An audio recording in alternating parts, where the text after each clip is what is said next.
It's a bright and early morning in Aledo, Texas, for the final day of the Drew Medford Memorial. The pregame show presented by Chapman Cornelius Insurance Services comes up right after this. Thanks for tuning in to high school baseball on ZAP. John Wade Roofing is celebrating 40 years serving the Arlington area. John Sr. played for Colt football and was the team MVP in '76. He went on to play for TCU, earning all conference honors. The family has a Colt legacy that spans generations and wants to help your family's roofing needs, plus gutters, painting, solar, and more. For more information, go to johnwaderoofing.com.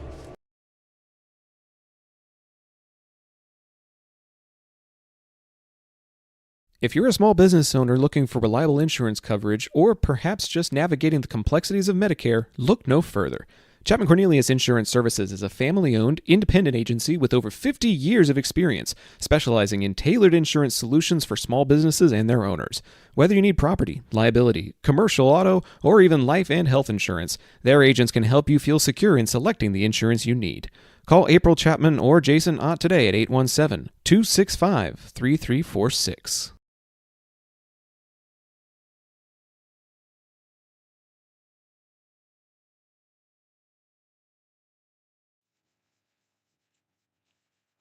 Good morning, everyone, and a special good morning to the man to my right, celebrating a birthday this morning on the ball field. On the call, I'm Zach Arnold, here with my Pops Doug. Pops, we actually get to play ball. We were worried about inclement weather, but right now it's just cloudy, overcast, and a little chilly, which will not stop these young men who are currently warming up out on the field. Yeah, it's another great day to be at the ballpark. It's even nicer to be indoors thanks to the Aledo hospitality. We get to be in the press box today with that brisk north wind being shielded from us.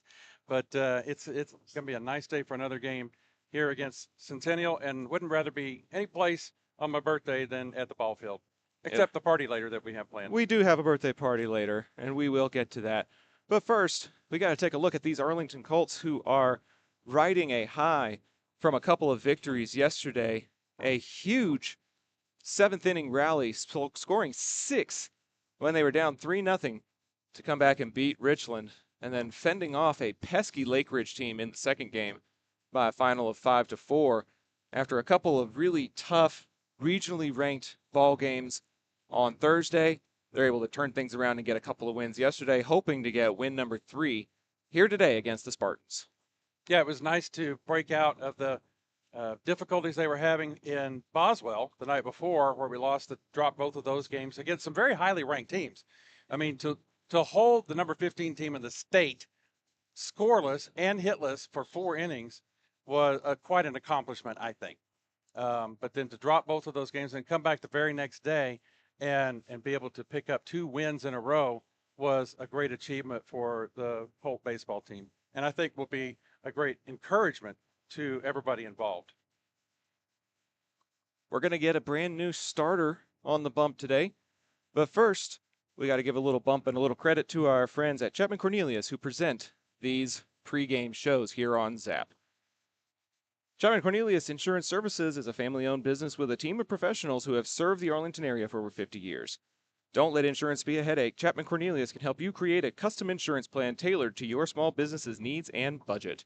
Call April Chapman or Jason Ott today at 817-265-3346 or go to www.chapman-cornelius.com. Pops, Arlington will be listed as the visitors for today's game. Centennial gets to play as the host team and then will be visiting these Aledo Bearcats, and they'll stay put in this dugout along the third baseline. Arlington will vacate what is traditionally Aledo's area along the third baseline for a game to take place immediately after ours. We're only doing the Colts today, although we did get to have a little special bonus action yesterday. After the conclusion of our game against Lake Ridge, the Lake Ridge faithful asked us, hey, any chance you can stick around and do the other game for us? We didn't really have anywhere to go, and they were able to cobble together a contribution to make it worth our while. And the next thing you know, we're doing a triple header on ZAP, and that was completely spontaneous and unexpected, but it was a very fun piece of action to call in a lively atmosphere at the home of the Jackets.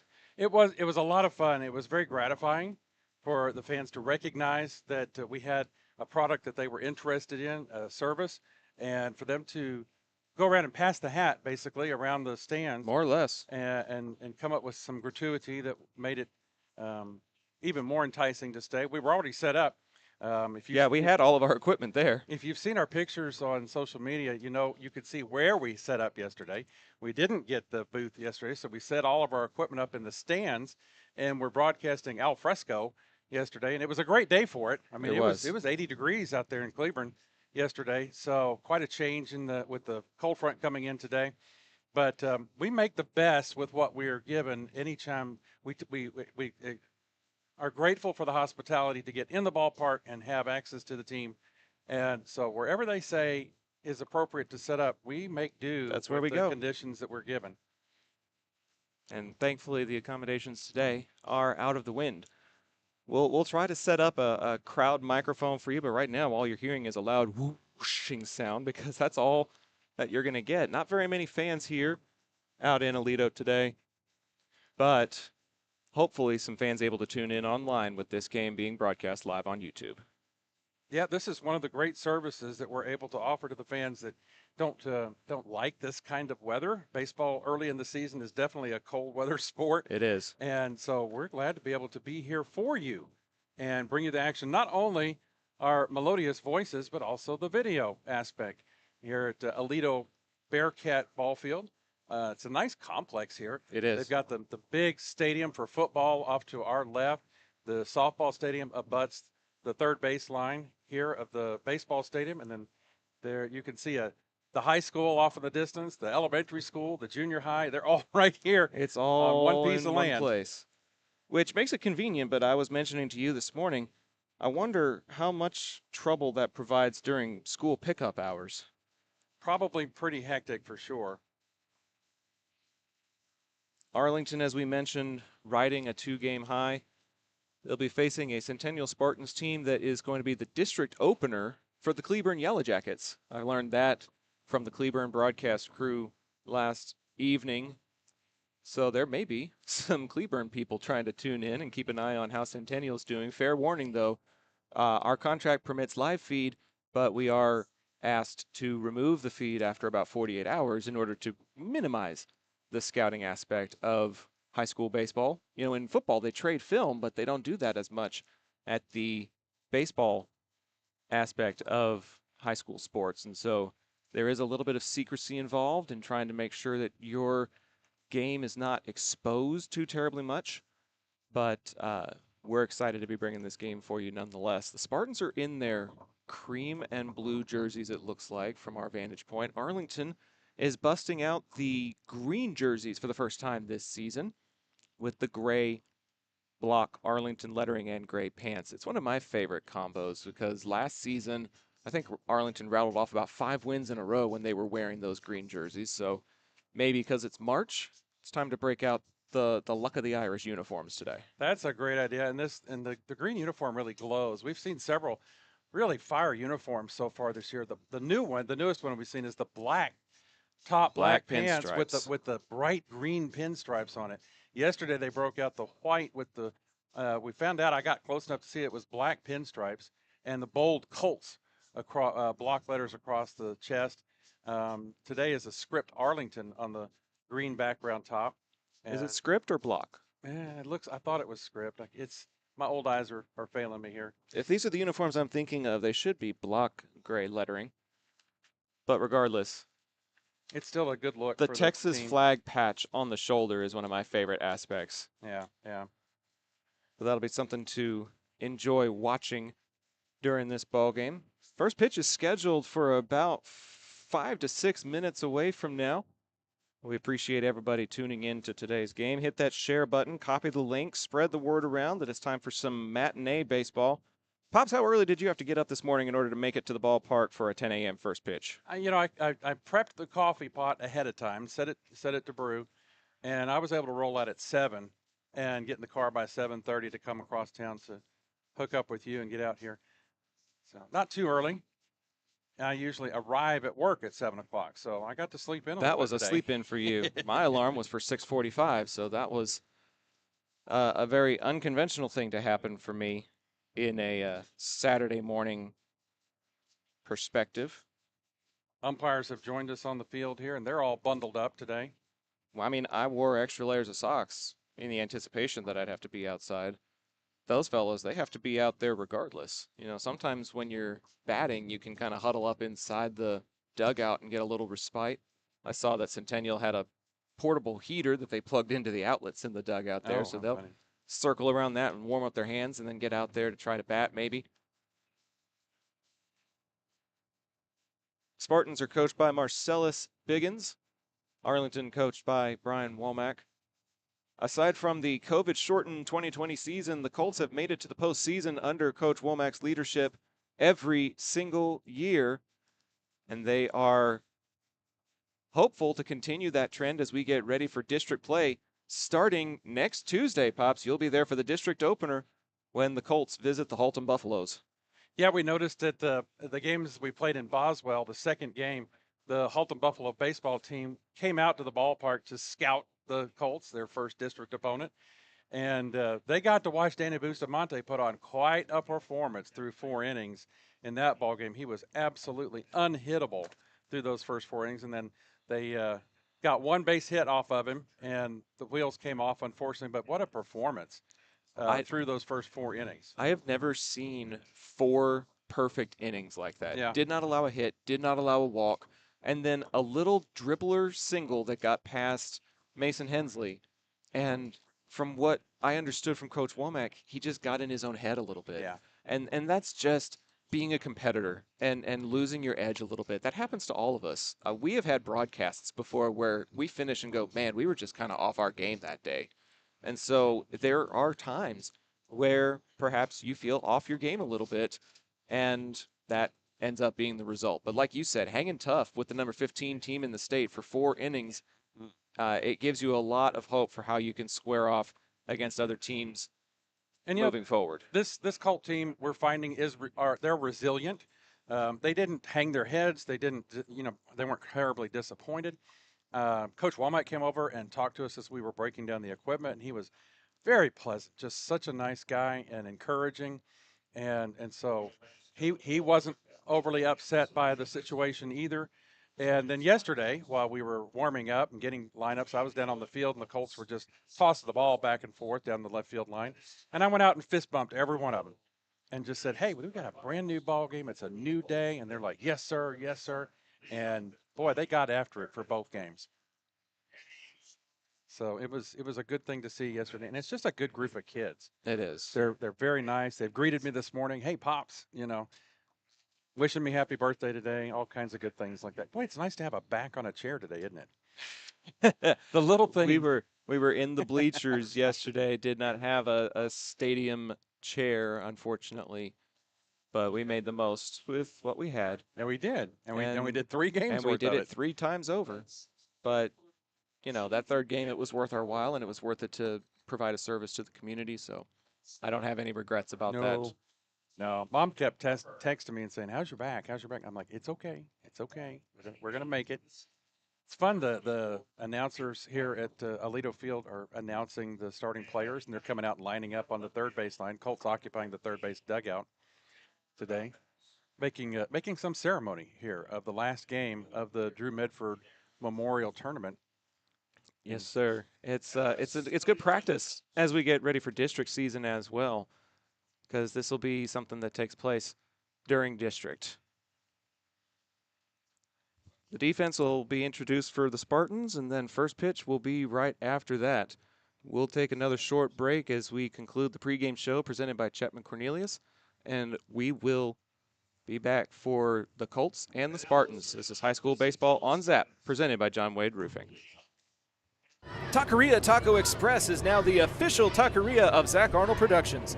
They feature 3 convenient locations, including 2 in Arlington and the original site on the Grand Prairie border at I-20 in Great Southwest. Their Taco Tuesday special includes 5 tacos and an agua fresca for just $10. Made from scratch with authentic recipes, you can place single or bulk orders online by going to taqueriatacoexpress.com. Zach Arnold Productions is proud to service the greater Arlington and DFW area. With experience in broadcasting, podcasting, web series, public address, marketing, and public relations, Zap can help you tackle any modern communications task. Whether you need an announcer for your sporting event or just need help proofing a press release, be sure to call 817-319-2402 to see how you can find energetic media solutions for your task with Zach Arnold Productions. Why, hello there, ladies and gentlemen. If you want to hear Zach talk about things beyond the realm of sport, catch him with me, Ben Hart, on the Intergalactic Peace Coalition podcast. For nearly a decade, we've been geeking out on IPC about our favorite nerdy things. We have a back catalog of over 350 episodes diving into sci-fi and fantasy stories like no one else. New episodes drop monthly featuring news, reviews, discussions, and tangents on all our favorite franchises, including Marvel, DC, Star Trek, Star Wars, Stranger Things, Harry Potter, Jurassic Park, Dune, Godzilla, Firefly, Pixar, Doctor Who, Indiana Jones, The Last of Us, James Bond, House of the Dragon, Ghostbusters. I think you get the picture. Find the Intergalactic Peace Coalition at ipcpodcast.podbean.com or download via your favorite podcast app. This broadcast is the intellectual property of Zach Arnold Productions. Any use of their multimedia, including audio, video, images, and other content, may not be repurposed without prior express consent of Zach Arnold Productions. We thank you for your cooperation and for tuning in to tonight's broadcast. John Wade Roofing has been serving the Arlington area since 1982, but the Wade legacy runs much deeper in the city of Arlington. A pioneer family that has had roots going back decades, John Wade and Company saw relatives attend the Cooper Street Arlington High campus and has had members play in Colt athletics for decades, and they're looking forward to serving this community for decades to come. Find out more at johnwaderoofing.com.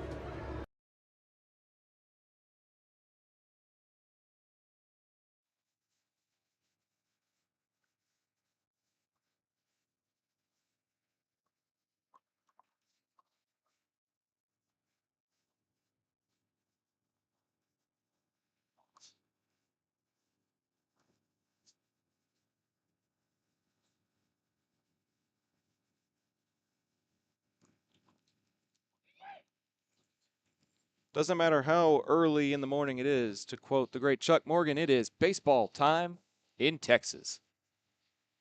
Zach Arnold, my pops Doug, on the call for the final day of the Drew Medford Memorial Tournament.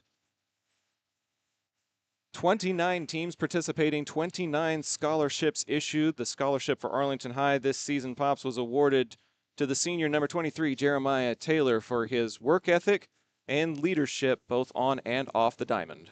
He is a hustler. We like to watch Jeremiah. We saw him get a great hit yesterday, get some stolen bases in those ball games, and he really is a rock behind the plate there, acting at times as like a hockey goalie.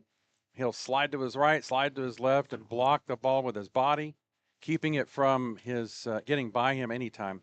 The ballpark here at Aledo, just to describe, it's a gray overcast day here in Aledo, Texas, a little bit southwest of Fort Worth. It's 315 down both of the lines and 375 to dead center. It's about an 8-foot wall around until you get to center field, and then it jumps up to about a 20-foot wall and then back down to 8 for the rest of the field. Nice looking ballpark. It's all AstroTurf, as we've seen throughout most of this tournament. So nobody's going to get their uniforms dirty today, as we have brown simulated dirt infield and home plate area.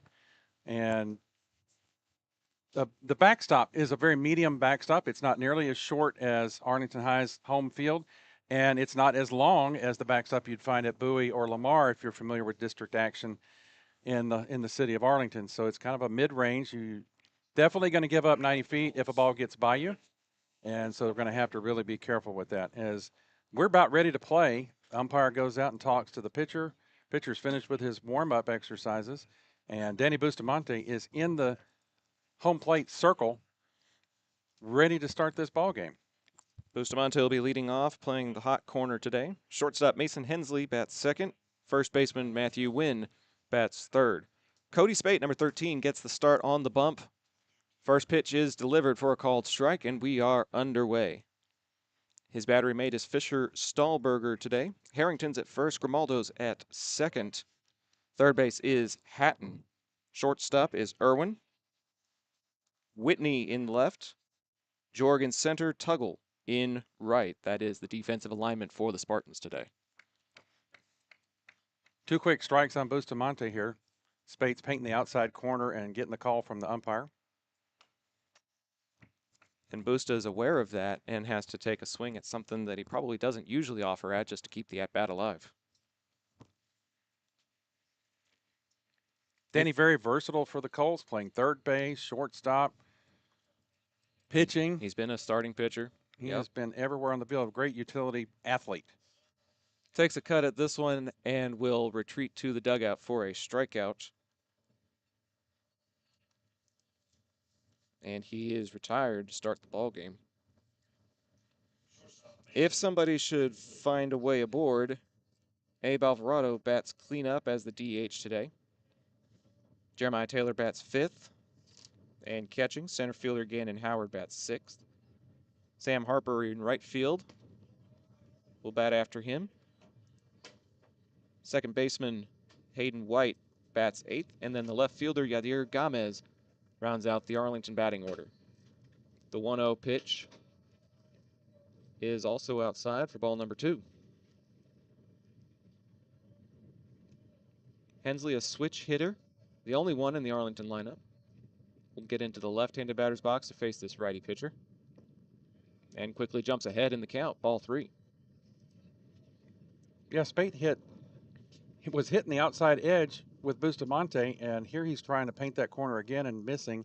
2 balls were outside off the corner, and last one was low. It's a 3-0 count here. We'll see if Hensley just waits for it. He does lay off, and he'll take a look at strike number 1 to give him a hitter's count. Trying to be the first base runner of the ball game on this early and chilly Saturday morning for baseball. The 3-1. As hit to center field on his horse, and over his head is Jorg. It's all the way to the fence. He finally recovers it. Hensley's rounding second and will pump the brakes. It's a stand-up double for Mason Hensley. Yeah, the outfielders, Jorg and Whitney and Tuggle, were all playing in because just a really short positions out there in the outfield, and that ball went clear over Jorg's head and all the way to the fence at the 375 sign. Matthew Wynn got a big double to left field in yesterday's action. The wind is blowing out and to the left, so it's to his advantage here. But with 1 out, does he elect for small ball to move Hensley to third? This one's out and away from Fisher Stahlberger, but he's able to keep in front of it. Hensley does not advance, and it's ball 1. Yeah, I'm surprised that the outfielders are playing so short because of this wind that's pushing from home plate out to center field.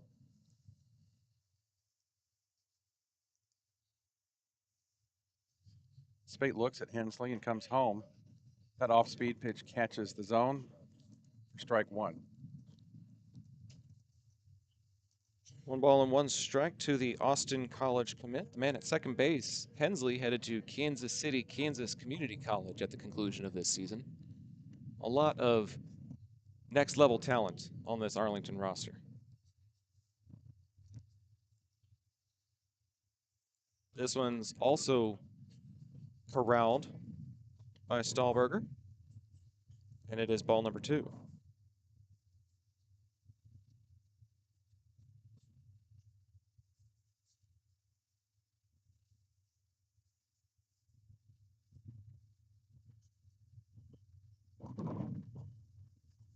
Glance at second. And it is a hitter's count again. We know what happened the last time an Arlington batter had a hitter's count. Yeah, the pitcher, Cody Spate, seems to be having some difficulty with consistency, finding the strike zone. Ever since those first 2 strikes to Busta, probably the first 3 because he fouled one of them off, he's had some difficulty getting behind to the batters. Romaldo shades into second base. And it'll be ball number 4 issued to Win, so the DH, Abe Alvarado, will get an at-bat here. AB, as they like to call him in the dugout, has seen time on the mound, has seen time at first base, has seen time at third base. and gets to DH for the starting pitcher today in the form of Sawyer Hutcherson.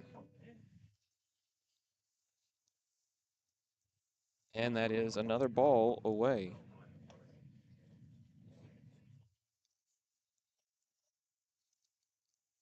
You can probably see on your video screen the big logo for Alvarado High School. I mean, Aledo High School. Big orange and black A with a bear cat in the middle of it. Really sharp looking outfield logo. Too tight for Abe inside there. We may not get a whole lot of ambient sounds today just because there's not a lot of people here and there's a lot more wind than there are cheers. 2 men on for the Colts, and they will check down to second base. The shortstop, Irwin, collapsing. Field umpire says unsuccessful. Don't know if you saw Matthew Wynn retreat to first base during a time when there wasn't even a check down. It was a good feign by the first baseman, Harrington. 2-0 is now 3-0, and as you mentioned, Pops, a little bit of control issue, and here comes Coach Biggins to have a conversation with his pitcher. We're looking around the Aledo area here, and it seems to be a growing community. You can see over the right field fence a lot of homes. There's a housing addition just over the right field fence, and then you can see some new home construction dead center. I was about to say, just over that 375 marker, if you look up on your view screen a little bit, there's some fresh construction taking place there. Aledo, a perennial powerhouse in football. Hear about the Bearcats consistently making it to the playoffs, and I walked in and there's a big marble statue. The Bearcat baseball team was state champions in 2014, and they have quite the monument there for that accomplishment. It was a good time for softball and baseball during that time. I walked past the softball field, back-to-back state championships in 14 and 15 for the Bearcat softball team. Very impressive program here in the small town just a little bit southwest of Fort Worth. The 3-0 pitch after the break. And that's ball 4 to the DH. The bases are loaded for Arlington with 1 out for Jeremiah Taylor. Jeremiah's shown to have some power this year. He's got 2 triples early in this season. I wouldn't put a potential suicide squeeze off the table here either. Absolutely, he's got the speed for it. Keep your eyes open, fans, and see what happens. Harrington is shading into the baseline to anticipate that, and JT's given permission to swing away. This one's going to be up in the swirling wind, and the grab will be made on the infield fly, but Grimaldo hauls it in anyways. Yep, infield fly rule was called by the field umpire. If you're not familiar with that rule, is if first, second, and third are occupied with less than 2 outs, which there were at that point, and a ball is popped into the infield, it's an automatic out. So that you don't try to get a double play. So 2 away now for Gannon Howard, who has a little bit of pop in his swing as well. He'll take a look at ball 1 here. JT must have really liked that pitch. He very rarely swings at the first pitch. Must have seen something that he liked there. And Spate is going to get the call as he finally clips the outside corner of the strike zone. It'll be a ball and a strike.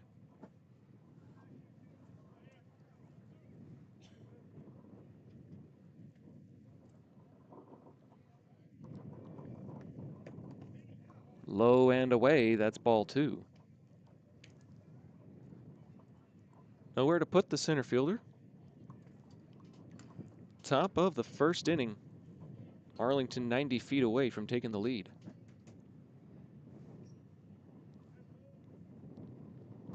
And another bouncer, that'll be ball 3. And at this point, we know it's a hitter's count. But with the control issues that Spate has displayed early in this first inning, Pops, if I'm Gannon Howard, I'm not swinging unless it is a meatball right down the middle. Yeah, Spate's had quite a bit of trouble. I was also thinking that with this wind at his back, Gannon Howard could muscle this one over the fence. And instead, he'll take one high and tight and walk in the first run of the ball game. Fans, the first run by the Colts is their first taco tally. All first runs of the game are presented by Taqueria Taco Express this season. Visit any of their 4 locations on Taco Tuesday for their $10 meal special. It's 1-0 Arlington. That pushes Matthew Wynn over to third. Abe Alvarado out to second base. Howard takes up position at first on the free pass. And Sam Harper steps to the plate. 7th Arlington batter here in the top of the first inning.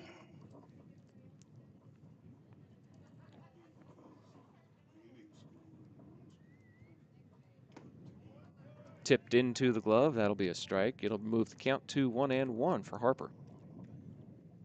Getting the start out in right field today.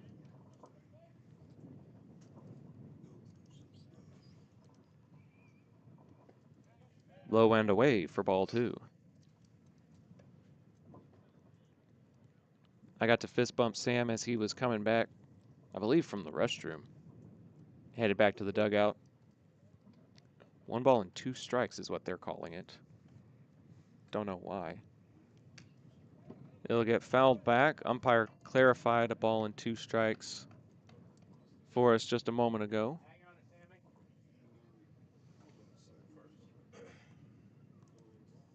A little bit of a delayed reaction from the umpire calling the strikes here today. The 1-2. Upper part of the zone just above the gray Arlington lettering. When he was coming out and headed back to the dugout earlier this morning, Pops, he just had a big grin on his face, and I said, I bet that grin's from yesterday. And he said, yes, sir, it's still carrying over. Let's carry it over into this ball game, too. Swings and misses at that one. It's the second strikeout for Spate, but he issues 3 walks in the midst of all of that, and Arlington plates the first run. We're headed to the bottom of the first. It's Arlington 1 and the Spartans coming up to bat. This is High School Baseball on Zap, presented by John Wade Roofing. We'll be right back. If you're like me and need printed materials to get your brand out there to the community, then you need Eka Signs. Conveniently located in central Arlington, Eka features a wide selection of shirts, hats, banners, yard signs, acrylics, magnets for your car, magnets for your fridge, tumblers, A-frames, and more. Call Eka at 817-617-2229 for more information and tell them Zap sent you.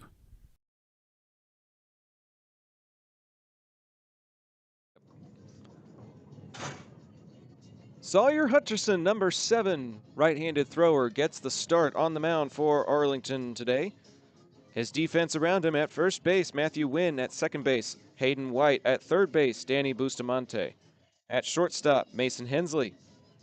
In left field, Yadir Gamez. In center field, Gannon Howard. I almost said Barrett.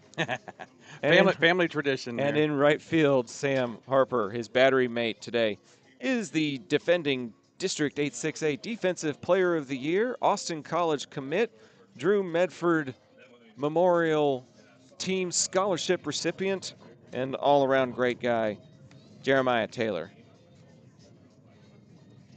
Starting lineup for the Spartans, leading off and playing shortstop, Max Irwin, batting second and playing second base, Manny Grimaldo. Bryson Hatton plays third base and bats third. The DH is number 4, Justin Skiles. He'll bat for the pitcher today. Catcher number 11, Fisher Stahlberger, bats fifth. Patch Tuggle. I like that name. That's a good baseball name right there. That's a baseball name. Right fielder today for the Spartans. Caden Harrington at first base bats 7th. Colby Jorg in center field bats 8th. And the left fielder, Kane Whitney, rounds out the order for Centennial. So, Zach, we haven't had a chance to visit much about Sawyer Hutcherson as he takes the bump today. Let me ask you this. I don't want to rat him out, but what do you think his favorite movie is? His favorite movie? You say you don't want to rat him out. I feel like that was a hint. Could be. I'm going to go with a Pixar classic and my wife's favorite movie, actually, Ratatouille. Ratatouille. Rat and patootie. Ratatouille. Does not sound delicious. The first pitch was probably not quite as tasty as he wanted it either. Ball 1 to the leadoff, Max Irwin. We were able to get some fun facts from different team members on the Colt baseball team. We like to share fun things as we call the balls and strikes here. This one will go up and out of play. Surprisingly, not surprisingly, about a third of the Arlington roster that submitted stuff submitted a Pixar film as their favorite movie. It was Ratatouille, or it was Toy Story 3, or it was Cars. Cars, yeah. There's a lot A lot of classics there. There's a lot of classic interest from these young men. This one's a slow roller. Wynn will actually make the toss to Hutcherson. Good coverage there by the pitcher. And the 3-1 put out is the first out of the bottom of the first. And that was a good pitch, good off-speed pitch that caught Irwin off of his balance there. Just barely put bat on it, and then just kind of rolled it out there to Hutcherson, who was able to. Well, it went to Wynn. And went to Wynn. Wynn was able to pick it up, but it was a slow roller, so it was a good exchange. Defense. It could have been a foot race, but rather than make Wynn put in the extra effort, it was just a little underhand toss. And the defense gets out number 1. That is ball number 1 to Manny Grimaldo, the starting second baseman for Centennial.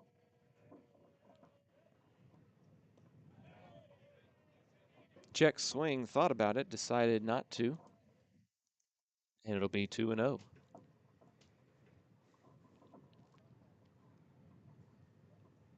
Cloudy today, but no chance of meatballs in the forecast. It's not Pixar, but it's a good animated film. Ball 3, low and inside. We got one fan out there. We have one Cole fan and another one that's in a tent down the baseline. I don't think I've ever seen a chair tent before. That's pretty cool, though, on a windy day like this. Weather resistant. That's nice. The Taylor family's all bundled up. And it'll be a 4-pitch walk to Grimaldo.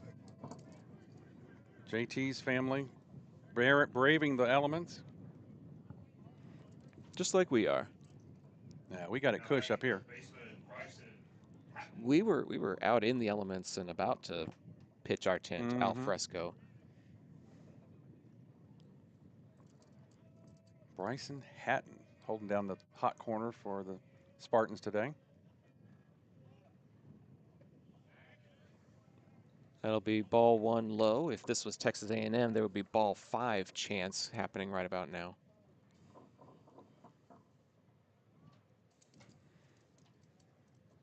I know our family's not exactly the biggest fan of the Aggies, Pops, but that is one tradition that I would love to participate in at some point. This one's a laser that's going to be played on the hop. It'll just be a single as Gomez with a great throw. But Grimaldo will check into second base as Hatton gets the single to left. I saw the Texas A&M faithful in full form during one of their early non-conference games. A player had just issued a walk, and they chanted so much that he issued another 4-pitch walk right after that. Got in his head. The gamesmanship at Bluebell Park is fantastic. 2 on and 1 out for Hutcherson. Slider is too low here to the DH, Justin Skiles.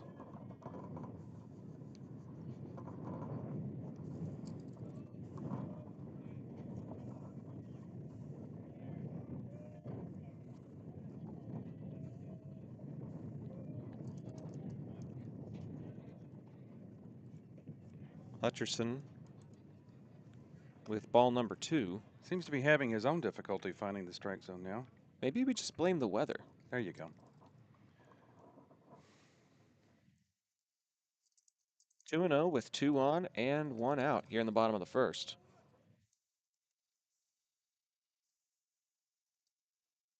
And that's ball 3 inside.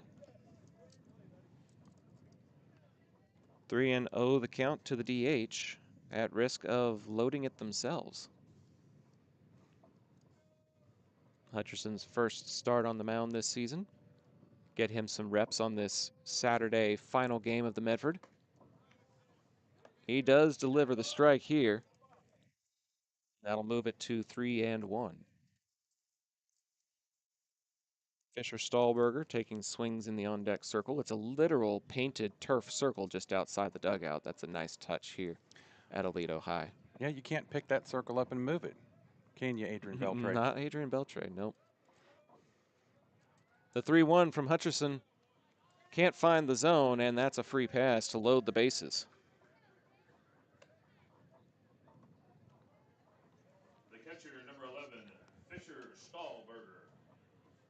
So that'll take us to Stahlberger, 5th in the lineup. The ball has only left the infield once, and it was a harmless single to left. But a couple of base-on balls bookending it has loaded it up for the Spartans here with 1 out in the bottom of the 1st. Hutcherson delivers a ball too high here. And it's a 1-0 count to the catcher. The entire infield is at regular depth.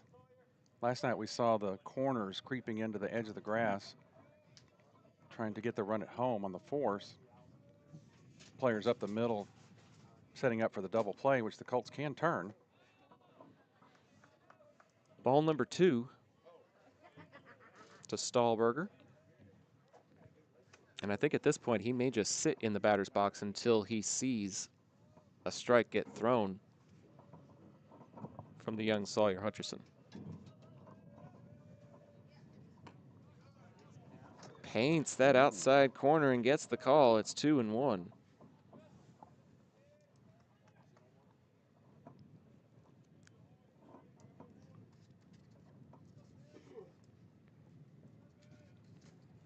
Senior number 7.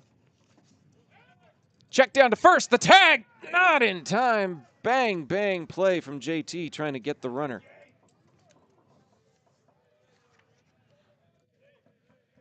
Six foot, 165 right-handed senior on the mound today. Delivers ball number 3 here. It's a 3-1 count with nowhere to put him.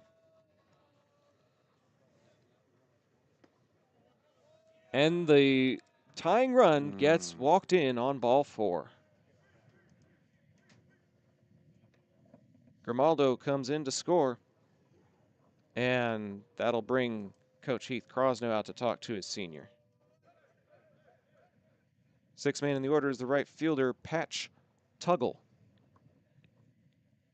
He'll have a conversation with Centennial's head coach.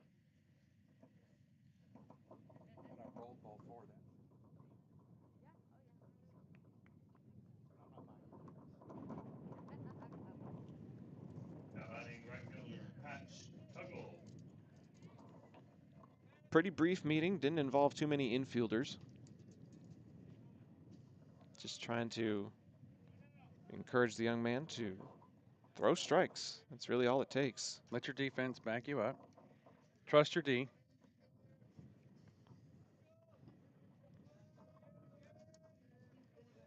Tie ball game, 1-1. And he does fire a strike. Coach Crosno has that effect on people. He's the pitcher whisperer.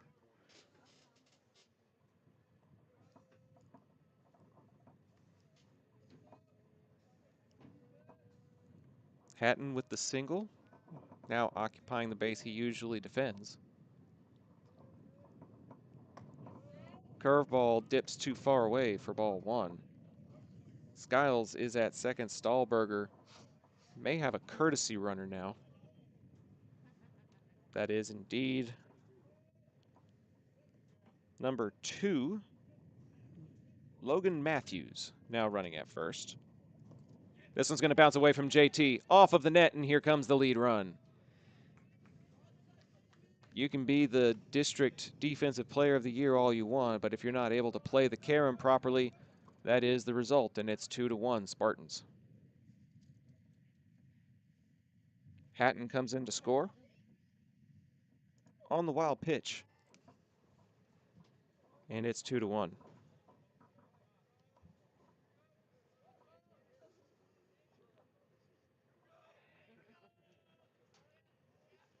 Hutcherson looks ahead at the runner at third. I believe that's the DH Skiles, who comes about 10 to 15 feet up the baseline in anticipation of a potential other wild pitch. Instead, it's just ball 3. First base now unoccupied, but you don't want anybody to occupy it. But that is the case, as another base on balls, the 4th one of the morning, issued to Patch Tuggle. Hutcherson Going high with his off speed, going low with his slider. Fastball really the only one that's working. You wonder, Zach, this deep into a tournament like this, where 2 games on Friday night, 2 games yesterday, how deep is your pitcher well at this point? Hutcherson delivers ball 1 to the 7th spot in Caden Harrington. Well, we know Hensley played in both ball games yesterday. We know that AB and Busta and Prater have all pitched. Taylor got tired of that man getting too far off of the first base bag and throws it over to Wynn on ball number 2.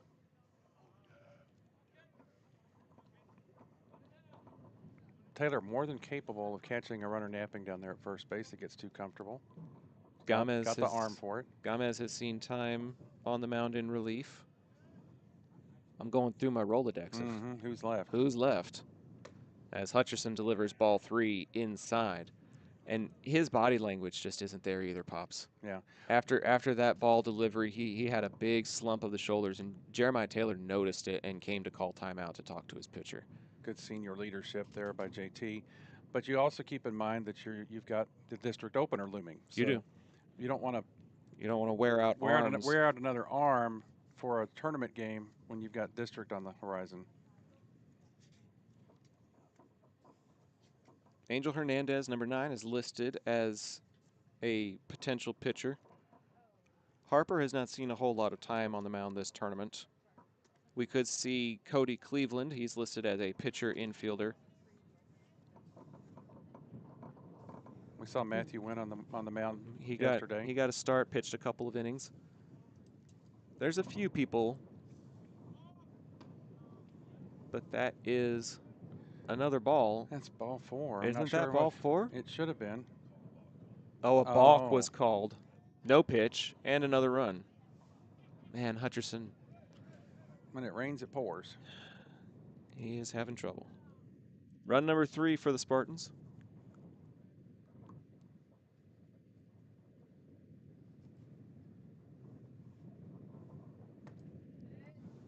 He does get the strike at the knees this time of Harrington.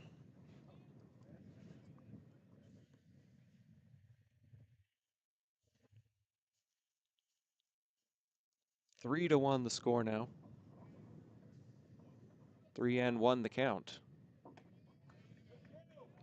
Harrington swings and can't connect. Count runs full. How big of a deal would it be for Sawyer to get a strikeout here? Knock on wood.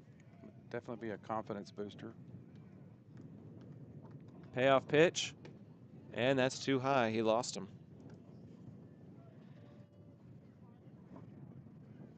1, 2, 3, 4, 5 walks issued and 1 single to left.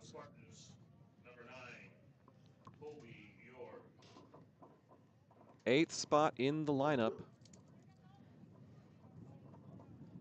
This is the center fielder, Colby Jorg, who lost it over his head on the double by Mason Hensley. And he lofts this one to left field. He's under it. Not deep enough, but it is deep enough for a tag up. Sacrifice fly to left field is successful, as the courtesy runner for the catcher, Stahlberger, it's Matthew. Logan Matthews, comes in to score. And it's an F7 sac RBI. 2 away for the 9-hole hitter, Kane Whitney, with 2 men on and 2 men out.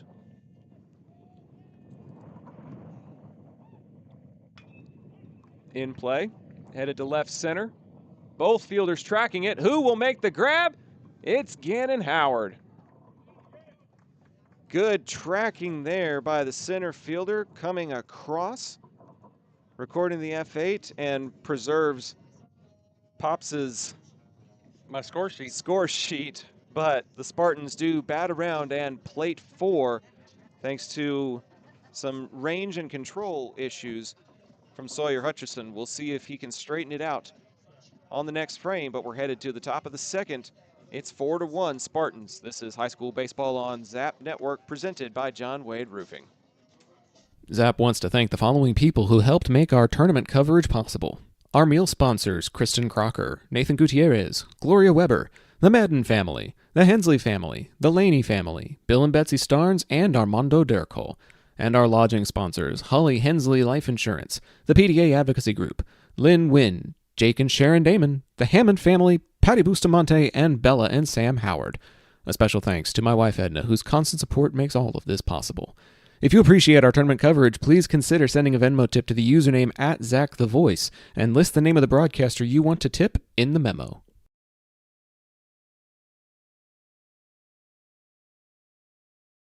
Hey, this is John Wade Jr., Colt Football 97, class of 98. And the next time you have a roofing issue, be sure and call Arlington's favorite roofer, John Wade Roofing. Look us up on the internet at johnwaderoofing.com.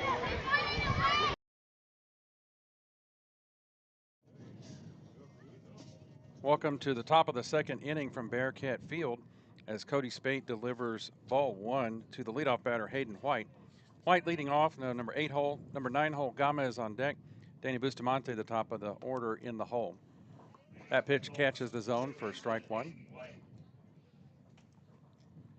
Got a 1-ball-1-strike count on the leadoff hitter here in the top of the second. Colts need to get the bats rolling to pick up some of the distance. That one's tapped to the left side. It's going to be a close play.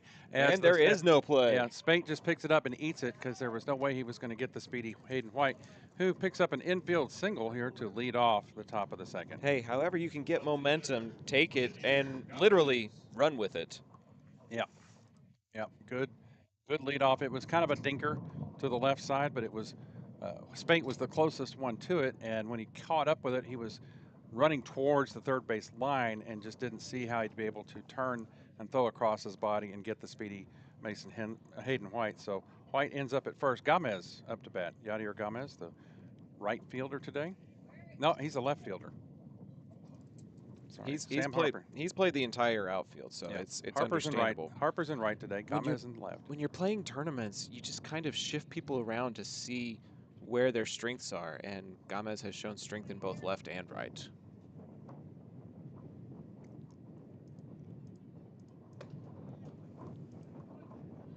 Don't know why the scoreboard showed wild. what it did. We had no glitches yesterday, and Yeah, then we're getting some glitches today as ball 2 gets delivered to Gomez. Doing things on its own today. I didn't click 4 extra runs. It's got a mind of its own. Umpire's picking up a piece of trash that has found its way out to the first base line. It's a blustery day today.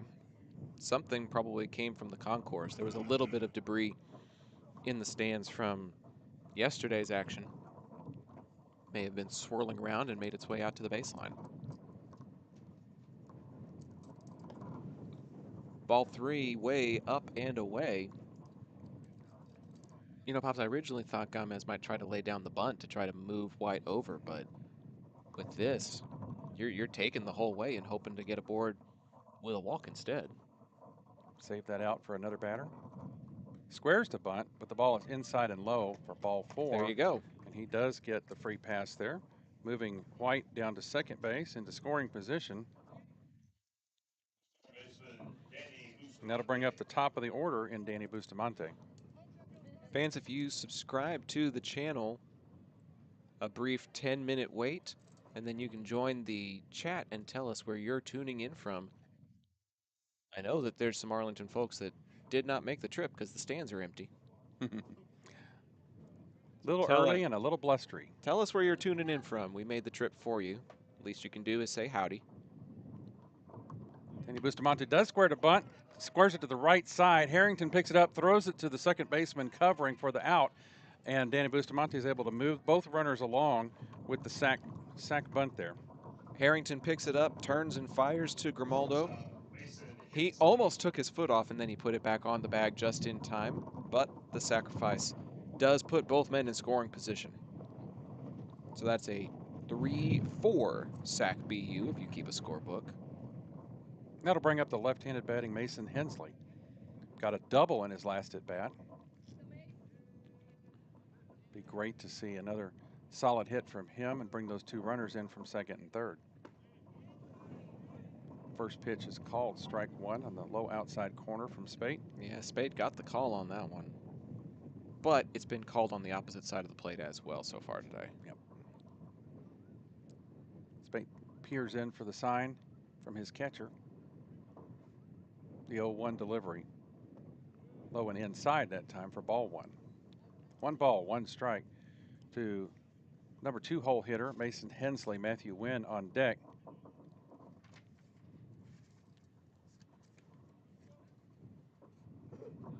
Spate comes set, takes a look at the runners at second and third. And the 1-1 home. Swung on and hit high in the air to the right Lofted side. up This in the may air. be playable. Second baseman getting under it. Grimaldo hauls that one in for the second out, an F4 for the second out of the inning. Runners stay at second base, and Matthew Wynn will stroll to the plate. Matthew Wynn playing first base today. He also plays third base. He plays pitcher. A lot of utility players on this ball club. Well, and you know, I think that's just a testament to being willing to do whatever it takes to be a varsity player and to help your team try to win. Big swing and a miss there. No pun intended.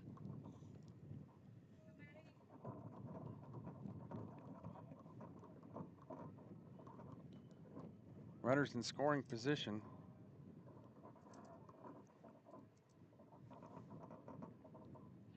The pitch from Spate. Outside. Stolberger had to slide to his right into that left-handed batting box to keep that one from getting away from him with runners just 90 feet away. A runner 90 feet away. Count evens at 1 ball and 1 strike. Matthew walked in his last at-bats. We'll see what he can do here. Try to get aboard. Swung on and missed. Count runs to 1 ball and 2 strikes. See, and that was a cut that was going for a double. Couldn't quite get it there.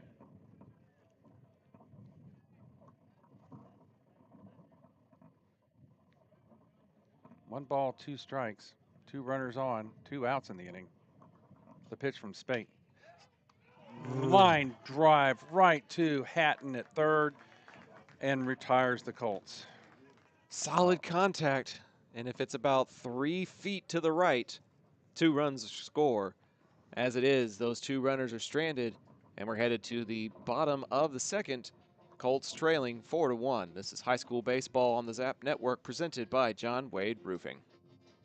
Hey, Arlington residents, if you're like me and tired of rising insurance rates, then it's time to make the switch to Chapman Cornelius Insurance Services.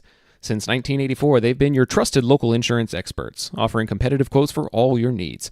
Auto, homeowners, umbrella, renters, boats, and even classic cars. Why settle for less when you can get the best? Compare coverages today and see how much you can save by visiting chapman-cornelius.com. Chapman Cornelius, your local insurance partner since 1984. Taquería Taco Express es la taquería oficial de Zach Arnold Productions. Extraordinaria y auténtica comida mexicana. Aquí encontrarás el mejor menú para el paladar más exigente. Puedes visitarlos en una de sus 3 sucursales ubicadas en Arlington y en Green Prairie.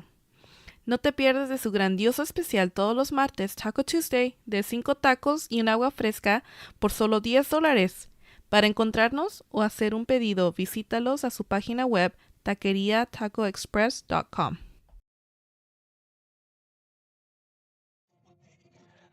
Welcome back to Bearcat Field in Aledo, Texas, as we transition to the bottom of the second inning here. Centennial batted around last time, plating 4 runs, and that brings us back to the top of the order here. Centennial will send Max Irwin, the shortstop, to the plate. On deck, Manny Grimaldo, the second baseman, and in the hole, Bryson Hatton, 1, 2, 3, to begin this bottom of the second inning. Sawyer Hutcherson back on the mound for his second full inning of work. Struggled a little bit with location and accuracy in the last half inning, but maybe that gets some of the jitters out, makes him feel a little more comfortable, a little more confident as he heads up for his second inning of work. Mom finally joining the chat saying, oops, I am really late. If we had been this late, we would have missed a lot of fun. First pitch from Hutcherson, a little bit high and tight for ball 1. Have you noticed Sawyer's delivery? His rotation is a little jerky, almost like a slingshot. It's not completely fluid.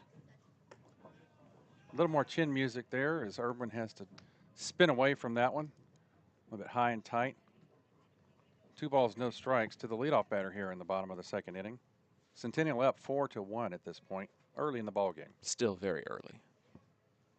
Next delivery is in there for strike 1. See, and that's good placement.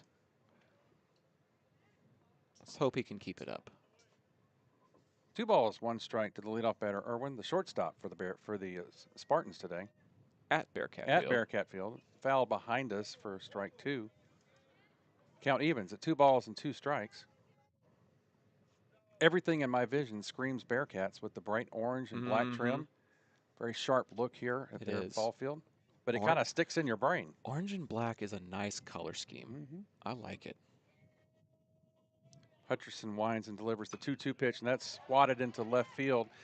Headed to the hole, but Gomez is able to cut it off before it gets to the wall, but it is going to be a sliding double as the ball gets back into the infield pretty quickly. But Irwin leads off with a double down that left field line. And, you know, that's the catch-22 of throwing strikes. If you throw enough of them, and sometimes they make contact and put it in play. And you were saying in the previous inning, trust your defense. Gomez does a nice slide there in order to prevent it from caroming once or twice off of the wall. But yeah, Irwin makes it into second base, and the leadoff man is in scoring position. Only the second base hit for the Spartans, thanks to a lot of free passes that were issued in the previous inning. That'll bring up second baseman Grimaldo. He swings and misses at the first pitch. I can feel the whiff of that one up all the way up here, even with the wind. That might have been me, sorry. No comment. Manny Grimaldo with Irwin out at second base. Sawyer Hutcherson gets the sign he wants, takes a look at second base runner, and swing and miss to left field again. Gama's going to have to be on his horse and play the wind. It's high, and he's under it and has it, and he throws it back in quickly to hold Irwin at second base. Good play. The F7 gets the first out of the inning,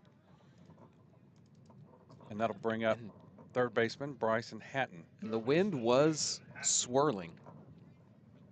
So that was a good job by Gomez out in left field. It hung in there, and it had the potential to carry, but he was able to stand about 3-4 feet in front of the warning track and haul in the first out.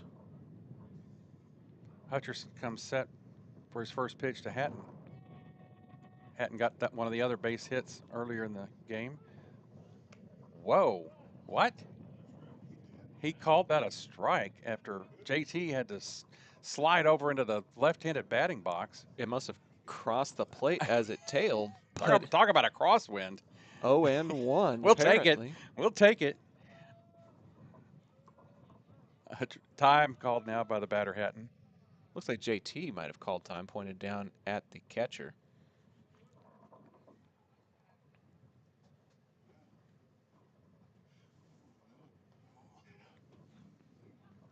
Hutcherson has time called again, ready to play. Pitch home, swung on and hit down the third base line, but the Spartan head coach makes the snag. Good bare hand there by Coach Biggins. He might be just outside your screen view there. I think we got a clip of him here. Maybe a little bit.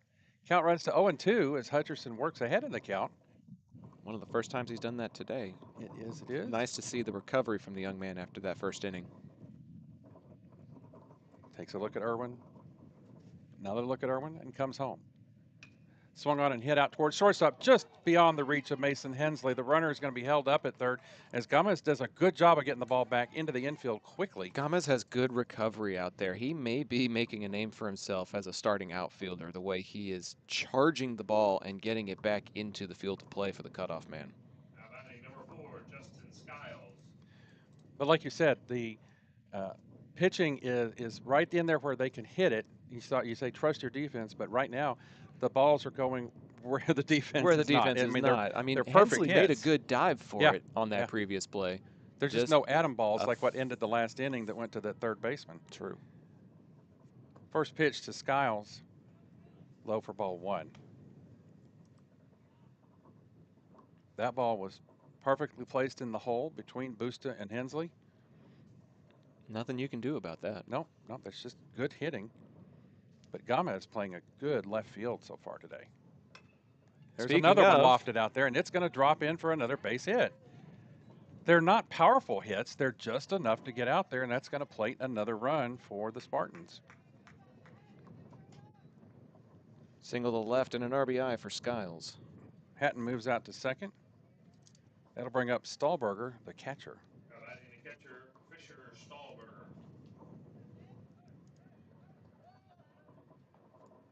And here comes Coach Womack.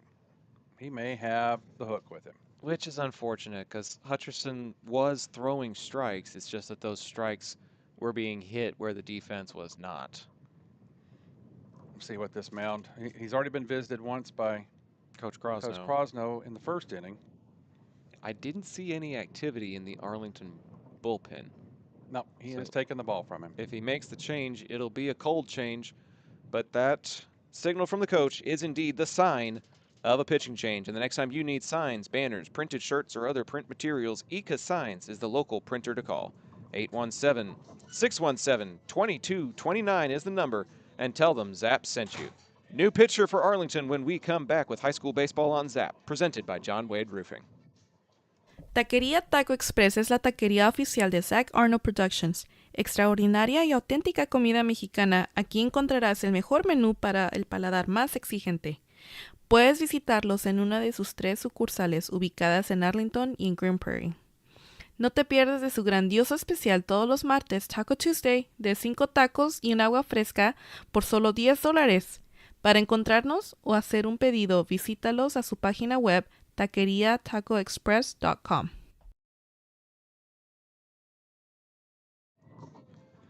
Welcome back to action here as we have a new pitcher on the mound for the Arlington Colts. Sawyer Hutcherson was able to go 1.1 innings today in today's start, and that'll bring on number 9, Angel Hernandez, to the mound. Angel, 5'9", 165.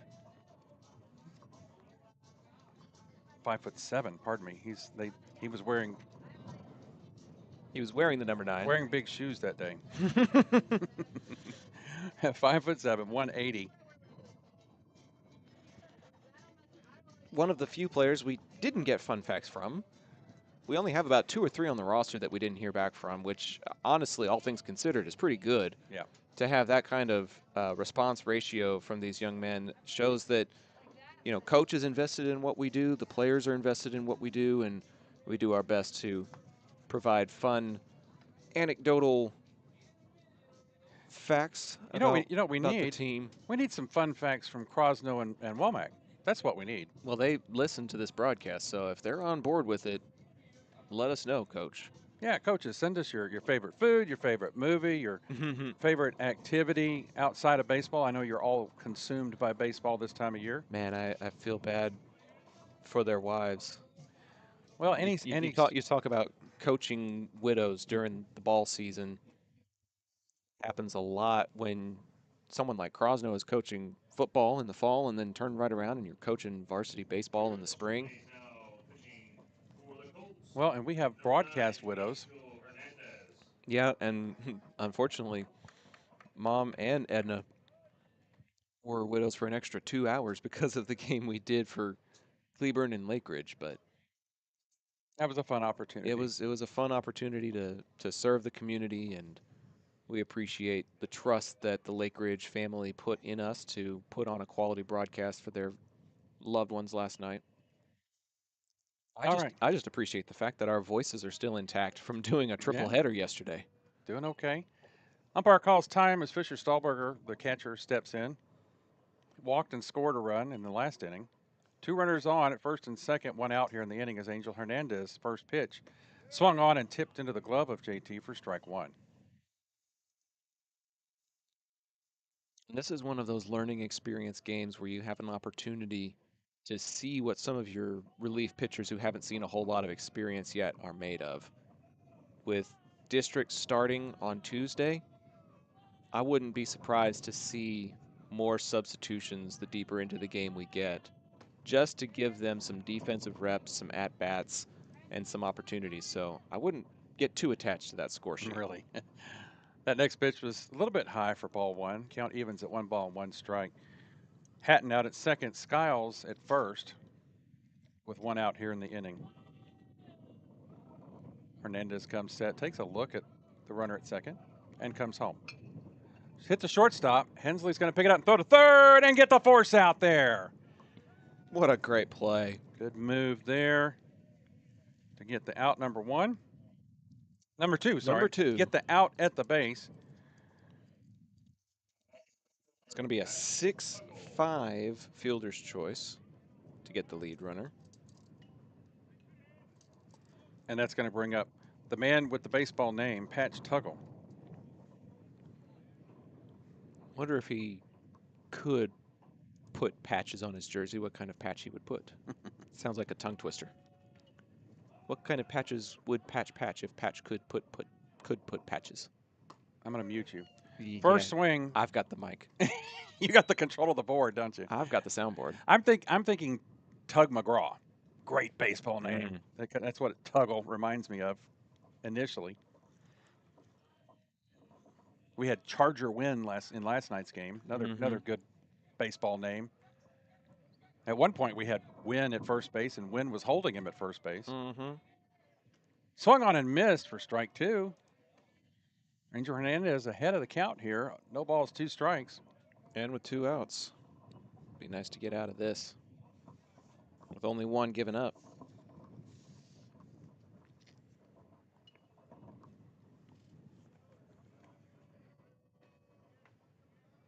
Hernandez comes set. Angels 0-2 pitch.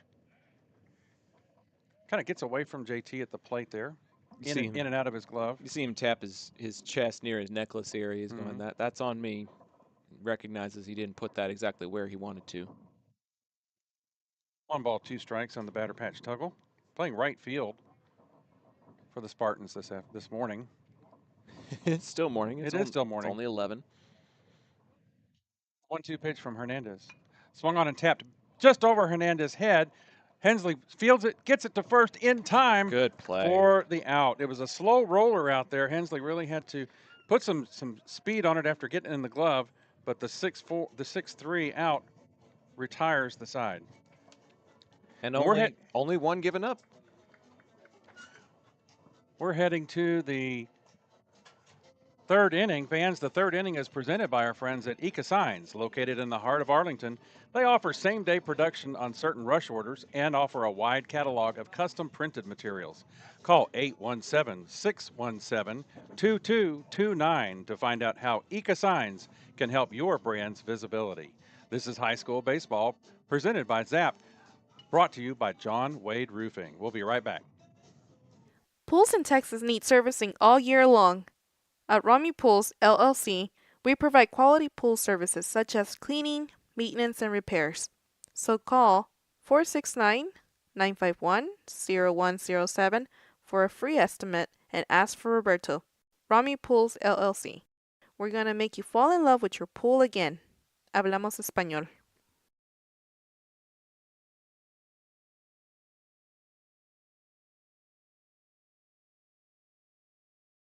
PDA Advocacy Group would like to remind you that autism is a wide spectrum of neurological differences and it's on the rise, now affecting 1 in 36 Americans and more cases found in males. Those with autism have trouble with social interactions, communication, and can engage in repetitive or self-harming behaviors. While the causes of autism are still being researched, we can begin to learn more by visiting nationalautismassociation.org.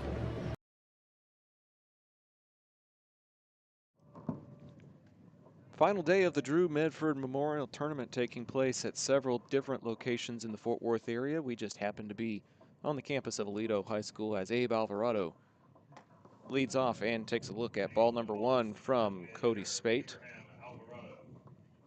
Zach Arnold, my Pops Doug, a family affair this weekend as Pops, you were able to come by after work for the Thursday evening games that we had out at Boswell.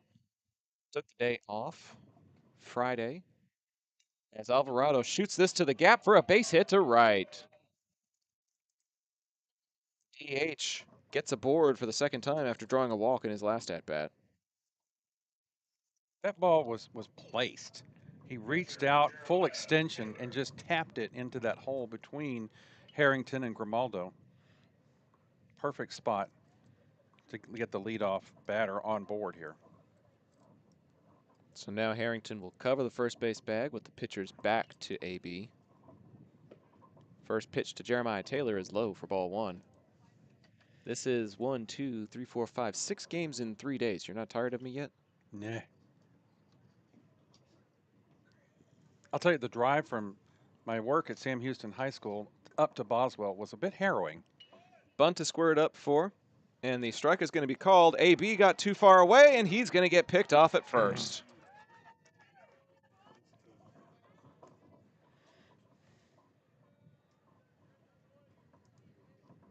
It's one of those situations where you're trying to lay down the bunt, not able to make contact, and 1-1 is issued from the umpire with the bases clear and 1 man away now. Yeah, JT offered at that pitch and didn't make contact. He'll take a look at ball number 2 here. 2-1 the count.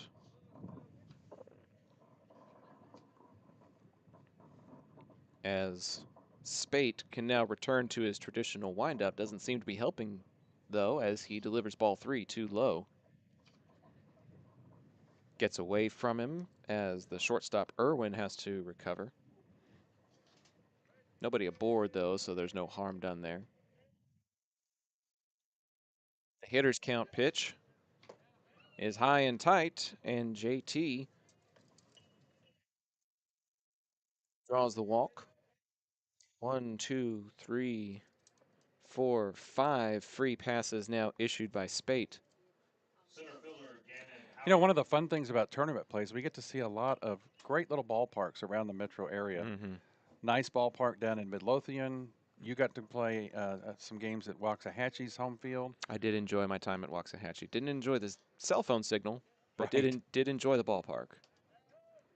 I mean, even Tiger Park up there in the heart of Irving was a little oasis of baseball in the middle of the big city. It was a nice little ballpark. Alito's got a great ball field. Boswell, They've got a great facility. great facility there. JT's off and running. Strike at the plate. A strike thrown down to second, but not in time, and JT outruns the throw from Stahlberger. Got a stolen base. We're much more familiar with the teams that we play in district. The fields at Arlington, Lamar, Bowie. Grand Prairie has a nice little ballpark. South Grand Prairie. But it's nice to venture outside of our district and see some other venues. Yeah, we get to be traveling broadcasters for a little while. Once district starts, as Howard fouls this one off for strike 2. The farthest we go is Haltom. Grand Prairie is just one city over. It's not that far of a drive. That's the benefit of playing in this particular district, although there is talk that the districts may restructure and we'll have some different opponents the next time the zoning situation takes place. Ball outside here to Howard. Stolberger did a good job trying to frame that pitch. It was off the plate, and he yanked that glove back over into the strike zone, but the umpire had already made his mind up.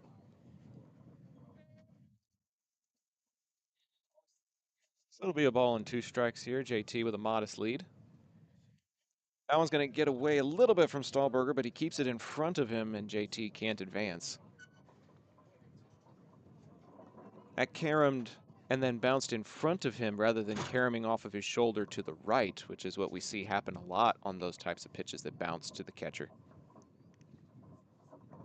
Stahlberger able to recover, keep it in front of him, and it's just 2-2 at the plate now to Howard. He'll loft this one up in the air, playable for the shortstop. Irwin calls for it and makes the grab for the F6. Defending the plate there, Howard just kind of reached the bat out, and may have even accidentally made that contact. That may have been in the infield. incidental or trying to just foul it off, and it ends up accidentally going into play. Kind That of an happens. excuse me hit. So it'll be up to Sam Harper to try to keep the inning going with a man in scoring position.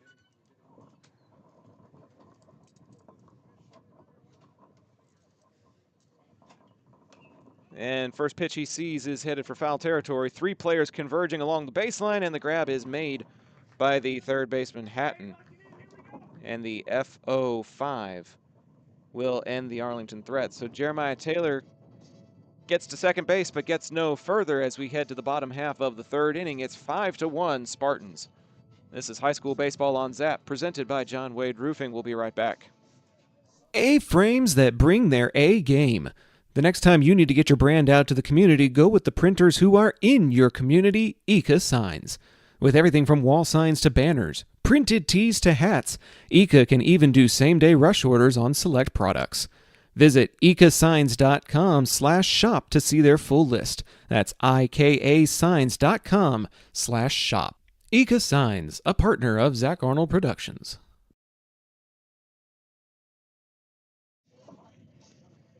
Angel Hernandez back out for the continuation of his relief of Hutcherson. Pops, we enjoyed what we saw from him when he came in that previous inning. The one run that had been plated was at Hutcherson's expense, but Hernandez was able to shut the Spartans down. We'll see if he can continue that momentum here. Yeah, pleased to see the young man's composure on the mound. He has a different way he carries himself. A different approach, maybe. Yep, different approach. And I don't know if that's just from confidence or experience. And I don't mean to criticize a young man, but Hutcherson did eventually get into his own head a little bit, I think. After you give up 2 or 3 walks, you're very aware of that as a longtime baseball player, and you know that that's not something you want to do. It's not something you're supposed to do. And very much like what happened on Thursday, if a player gets in his own head too much, he needs to be substituted. And it's a tough decision for a coach to make. I don't envy Coach Womack at all, because there are moments where you want to leave the young man out there and see if he can recompose himself. But eventually you get to a point where you need to try something else, and that is what we have here with the senior number 9, Hernandez.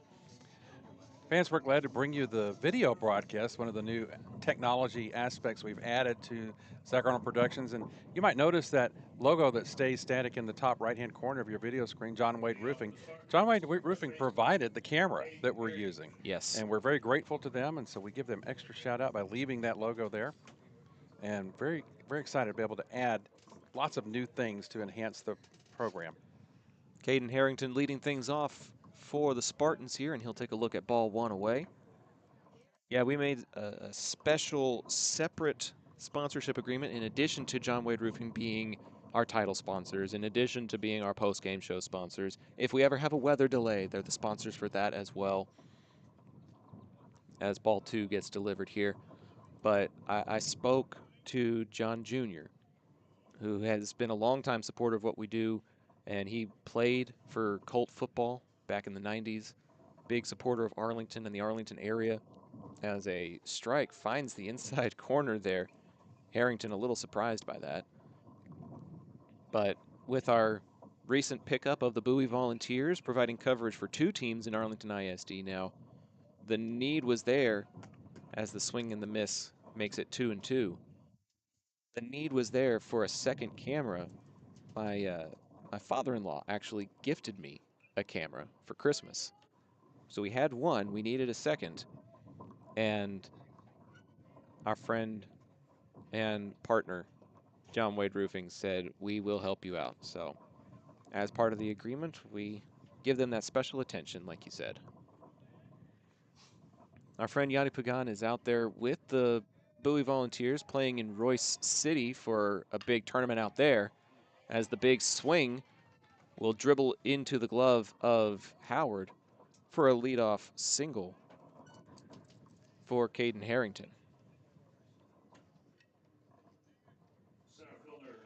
We did a couple of Bowie games during last week's tournament because they were in the Irving area. Unfortunately, we didn't have the manpower to be able to staff a full setup out in the Plano and Royce City areas for this week's coverage, but we will have full district coverage, home and away, for the Volunteers come the district opener next week.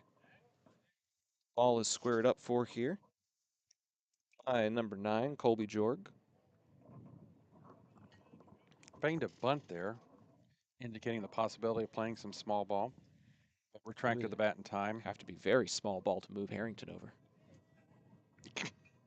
What kind of comment was that? We'll see what happens. JT on the backhand, the throw to first and wins. Swiping tag, not in time. Ball 2 at the plate. Are you saying Carrington is a man of substance? I wasn't saying that. I was trying to say everything but that. 2-0, Wynn covering first base. This one's lofted in the air and grabbed in the air by White for the F4. What happened here? Well, he dropped the ball.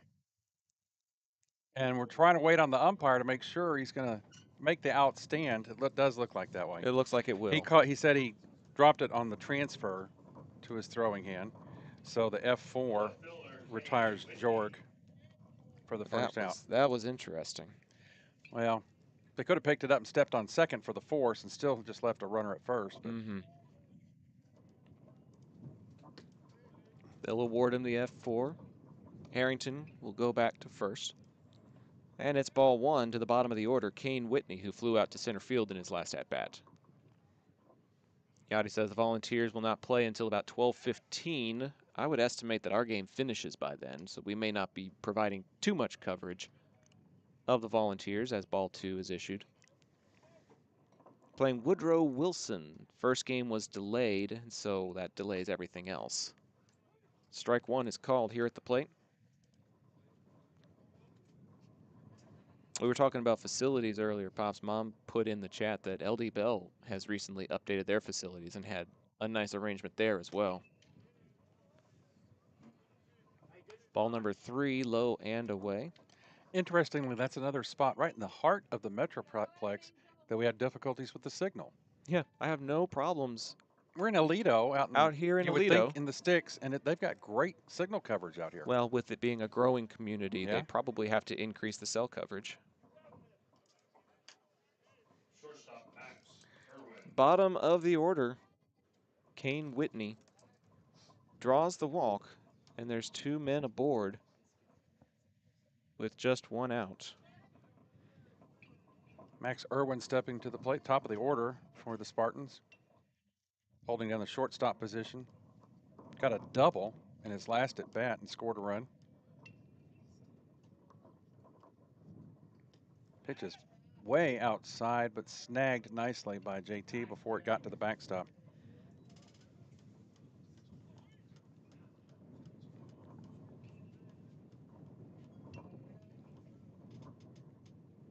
Last time we saw this situation, there was a force out at third. We'll see if they try to go that direction here. It's going to Hensley. He'll offer the triple play, double play rather, but not in time. I kept thinking about third base, and it ended up getting in my head. Coach Womack is coming out to ask if there was interference By Carrington. Carrington kind of skipped over that ball as it went in front of Hensley. So would it be a dead ball, or was the runner at first interfering with Hensley's throw? And we're going to ask for a second opinion from the plate umpire. As it stands, there's 2 outs and runners on the corners. We'll see if that stands. Currently 5-1 the score, as Womack's appeal falls on the ears of the home plate umpire, and they discuss it further. The runner from second to third can't impede the play of the man trying to make the play on the ball, the shortstop Hensley in this case.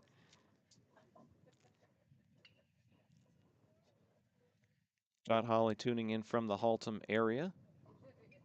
One of our other broadcasters here on the Zap Network. He and I will be on the call for the Bowie home opener against Grand Prairie on Tuesday. A lot of special guests coming to the ballpark at Bowie on Tuesday. Be sure to tune into that here on the Zap YouTube channel. We'll have 2 consecutive live games going. We figured out how to do that the other day when Jot Hawley was calling stuff for Bowie from Irving MacArthur. Umpire signals no call on the appeal from Coach Womack. So the play stands as it is. So that would be a 6-4 fielder's choice, or did Hensley step on the bag himself? No, it was a 6-4. It was a 6-4 fielder's choice, and 2 away now.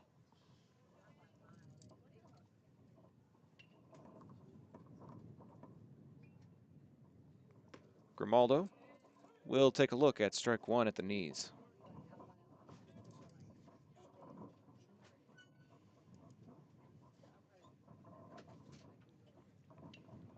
Nothing in 1 the count. Hernandez, high and tight for ball 1. Trying to produce the first scoreless inning for Arlington's defense. Another run just 90 feet away. Wind covering the first base bag.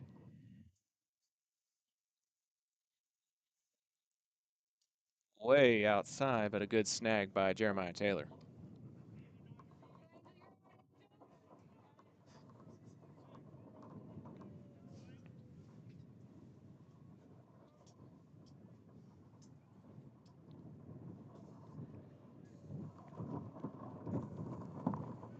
Sets and fires, another one that is wide of the zone, and Grimaldo finds himself ahead in the count, 3-1.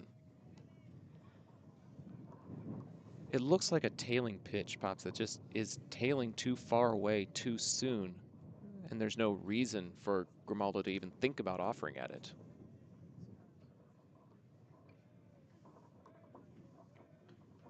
"3-1 is offered at. Wynn bobbles it. Now it's going to be a race to first, and he will step on the bag in time for the 3 unassisted.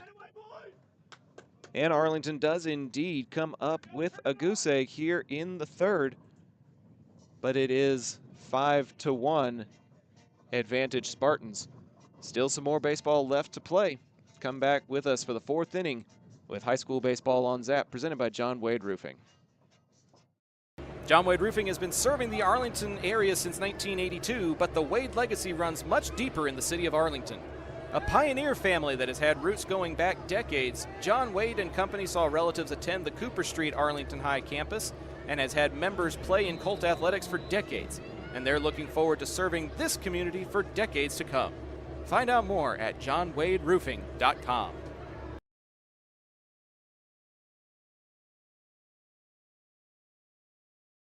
Looking for the most unique gift for your student or athlete?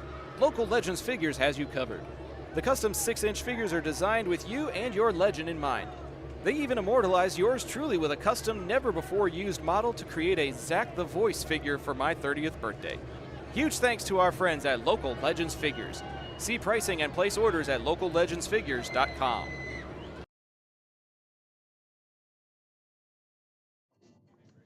Welcome to the top of the 4th inning here from Aledo Bearcat Stadium on the campus of Aledo High School. It's turned into a decent day for baseball. It's a little windy. It's a little cold. Not the 80s that we had, 80 and sunshine we had yesterday. Well, but it's also not raining, which is That's what just- we were really hoping we could avoid. There was rain in the forecast all day today, particularly in the early morning hours. Did rain overnight, but it's not raining on us now, which we are grateful for. Arlington will send their 8, 9, and 1 hitters to the plate to start this inning off. Hayden White leading off. Yadier Gomez on deck. Danny Bustamante in the hole. Cody Spate on for his 4th inning of work, and his first delivery is a little bit on the corner. A little bit on the corner. A little bit in the zone, apparently. That umpire's making a little bit of a late call there as he hits that low and outside corner. The 0-1 delivery. Swung on and hit to third base. Hatton vacuums it up, throws it off center, off of the base to first base. Harrington drops it, and White will be aboard.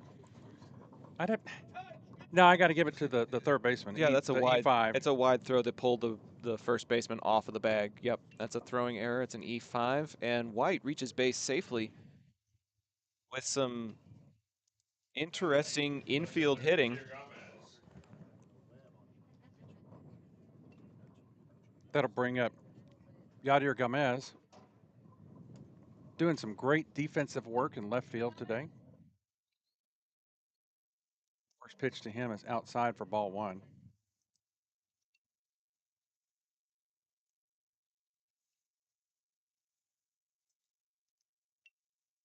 As a left-handed batter.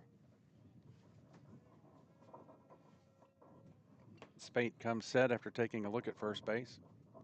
The 1-0 pitch. The runner's going. Throw down to second is in time.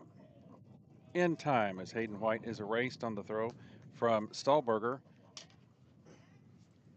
And there's one out in the inning. A little bit of a late release there, unfortunately, from White, and a perfect throw from Stahlberger. Pops, I just found out we've got a new pitcher on the mound. This is number 8, Sam Rowlett, coming in relief. He's got the same hair. Almost, yeah. Looked like the very same kid. Tell me his last name again. Rowlett, like the city. Like the city. Okay. R-O-W-L-E-T-T. Number 9. Sorry, Mr. Rowlett. Quickly, four-pitch walk. What a turnaround. Gomez has walked twice. Third baseman Danny Bustamante. With that 4-pitch walk, that'll bring up the top of the order, Danny Bustamante. Today, holding down the hot corner at third base. Here's something interesting, Pops. We don't have rain or lightning, but Royce City on the other end of the Metroplex does. Those are the lightning delays are the worst. Those are the ones that are just so unpredictable. Last week, we had a delay because we didn't have an umpire. No umpires, no officials in the area. We had to wait for a whole hour because they didn't schedule an umpire for the game we were supposed to call. So we had to find our way through that and work through an official delay. Down That's the a line, base in, hit. fair ball, all the way down to the corner. Gomez rounding second, coming into third. Coach Walnick's going to throw up the stop sign. Bustamante in with a stand-up double. Woo! On that hot shot, just fair down the third base line. And Arlington's been making contact to that third base side of the field, but Hatton's been holding down the hot corner well. That one was just too fast, even for him to catch up to. Hensley steps into the left-handed batter's box with 2 runners on the bases in scoring position. Hensley got a double in his first at-bat and flied to second in his second. So according to our friend Yachty, Pops, all of those tournament games in Royce City have been canceled today. Hensley shoots it out to second base. He's going to throw it to first to get the sure out, and the run will score from third as Yadier Gomez comes around after the walk to plate the Colts' second run of the morning. Still morning, technically, 11:23. 5-2 the score, and another run just 90 feet away for Matthew Wynn.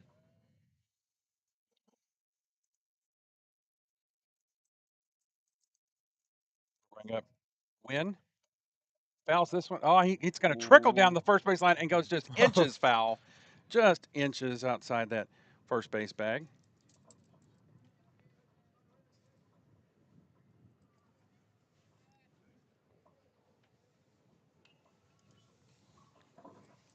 A 1 count to the batter Wynn. 2 outs in the inning. And Bustamante just 90 feet away. Oh, good curveball. Finds the zone. Rowlett up in the count, 0-2. 2 outs in the inning, runner at third base for Arlington.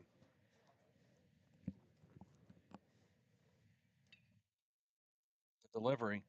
Swung on and missed. That'll end the inning for the Colts, but not before they pick up another run and close the gap ever so slightly. 5-2 Centennial. As we head to the middle of the 4th inning, we have the 4th inning stretch brought to you by Taqueria Taco Express. Featuring a wide, authentic menu, Taco Express can solve any Mexican food craving like I have right now. Order online to collect points for free food or get 5 tacos and a large agua fresca on Taco Tuesdays for just $10. 4th inning stretch presented by Taqueria Taco Express. This is Texas High School Baseball brought to you by Zap, presented by John Wade Roofing. We'll be right back. Taqueria Taco Express is now the official taqueria of Zach Arnold Productions. They feature 3 convenient locations, including 2 in Arlington and the original site on the Grand Prairie border at I-20 in Great Southwest. Their Taco Tuesday special includes 5 tacos and an agua fresca for just $10. Made from scratch with authentic recipes, you can place single or bulk orders online by going to taqueriatacoexpress.com. If you're a small business owner looking for reliable insurance coverage or perhaps just navigating the complexities of Medicare, look no further. Chapman Cornelius Insurance Services is a family-owned, independent agency with over 50 years of experience, specializing in tailored insurance solutions for small businesses and their owners. Whether you need property, liability, commercial auto, or even life and health insurance, their agents can help you feel secure in selecting the insurance you need.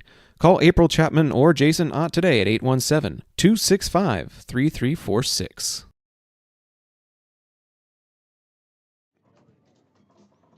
Back to live action here from Aledo, Texas, the home of the Aledo Bearcats, as we head to the bottom of the fourth inning here in this game between Arlington Colts and the Burleson Centennial Spartans. Score right now, Centennial 5, Arlington 2.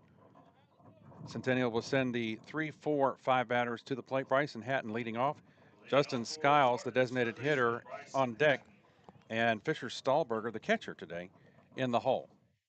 Angel Hernandez on for his second full inning of work. Came in the middle of the second inning. Yes, sir. And this is something that Arlington did in the game against Lake Ridge. First hit down to third base is going to be fouled just by a few inches.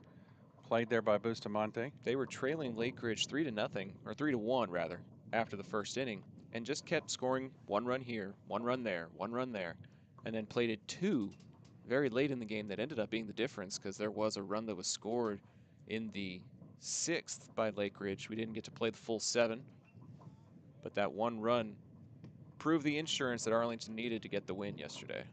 Second pitch to Hatton is swung on and missed. Count runs to 0-2 on the leadoff batter here in the bottom of the fourth for Centennial. Hatton standing on the line, crowding the plate. The 0-2 pitch swung on and hit to third base. Bustamante's going to bobble it, recover, throw, and get past Wynn.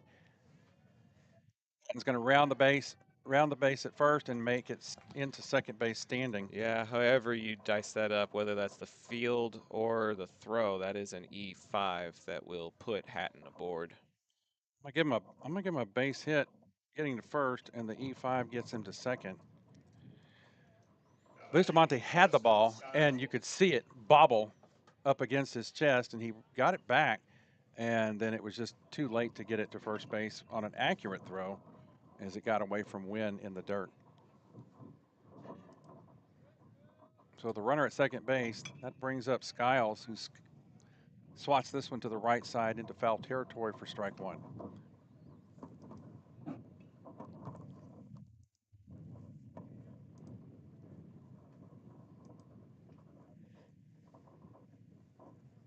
Hernandez takes a look at the runner at second and comes set. The 0-1 pitch to Skiles. Outside, as Jeremiah Taylor has to slide into the left-handed batter's box to corral that one and keep Hatton at second base. Count goes to 1 ball and 1 strike. Skiles with a walk and a base hit in his 2 appearances so far today.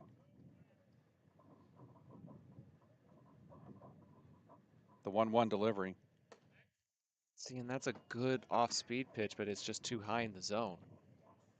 If it drops another 3 to 4 inches, that's a called strike. That runs the count to 2 balls and 1 strike on the DH for the Spartans. Swung on and sky to right field. Harper circling under it. It's going to make the catch and get the out and get the ball back into the infield quickly enough to keep Hatton at second base. So the fly to 9 retires Skiles for the first out, and that'll bring us to the catcher, Fisher Stahlberger. Well, and the nice thing was Harper was squared up on that and was actually able to set his feet before the catch, which is good defensive fundamentals for an outfielder. He was in position to set and throw as he was making the catch, and he was facing third base to be able to make a good throw in time. First pitch to Stahlberger is a called strike. Stahlberger has walked and scored a run this afternoon and grounded to short. Well, he reached on that fielder's choice where Hensley went short to third. Just takes a look at second and comes home. The 0-1 pitch is swung on and hit to center field. Gannon Howard hauls that one in and gets the ball quickly back into Bustamante at third. Again, the Colt outfield leaving the man in scoring position. Let's see if we can strand him. 2 outs now. Right fielder Patch Tuggle. Patch Tuggle stepping into the batter's box. Walken was stranded in his first at bat this afternoon. 2 outs in the inning now. Runner at second base in Hatton.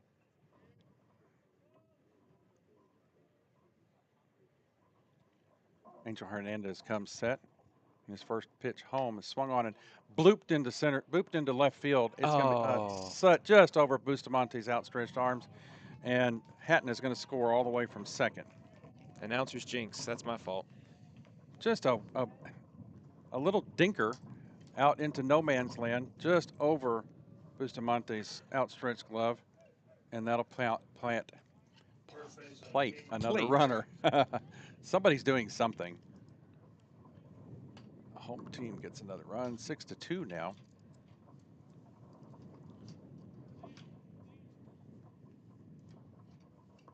Runner at first base, 2 outs in the inning. Hensley coming in to talk to his teammate on the mound. That'll bring up Caden Harrington. Single to center field, his last at-bat. One of the several walk recipients of that first inning. Shot straight to, he dropped the ball, throws it across the field, and makes the play. The ball went right to Hensley's glove.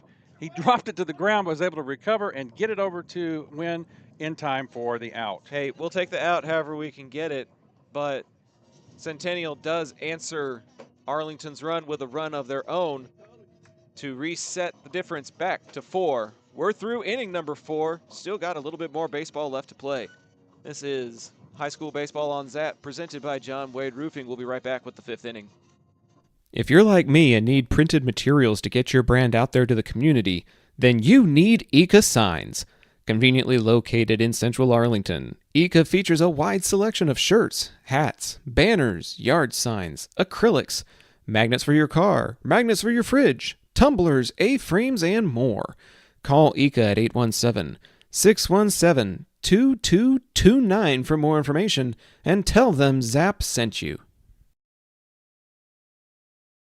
Why, hello there, ladies and gentlemen. If you want to hear Zach talk about things beyond the realm of sport, catch him with me, Ben Hart, on the Intergalactic Peace Coalition podcast. For nearly a decade, we've been geeking out on IPC about our favorite nerdy things. We have a back catalog of over 350 episodes diving into sci-fi and fantasy stories like no one else. Find the Intergalactic Peace Coalition at ipcpodcast.podbean.com or download via your favorite podcast app.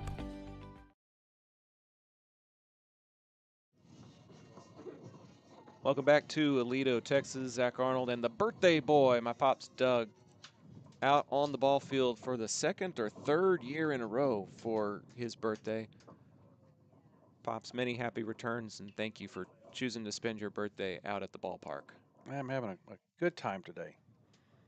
Scoreboard's not what I want to see, but the atmosphere and hanging out with the team is a good treat. And the company. And the company beside me. Mm-hmm. Abe Alvarado leading things off, taking a look at ball number 1 from Sam Rowlett. And he'll quickly look at ball number 2. Got a single to right field and then was picked off at first. Got too far away from the first base bag. Might find his way aboard here. He did walk in his first at-bat, looking like he could do that again if Rowlett can't find the zone. The 3-0, right down the middle. Called strike 1.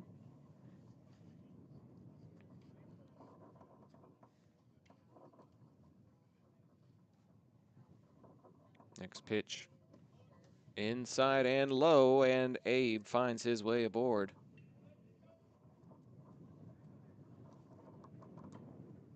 Jeremiah Taylor reached on a walk in his last at-bat. Division III Austin College commit. Kangaroos. Going to be teammates with Matthew Wynn.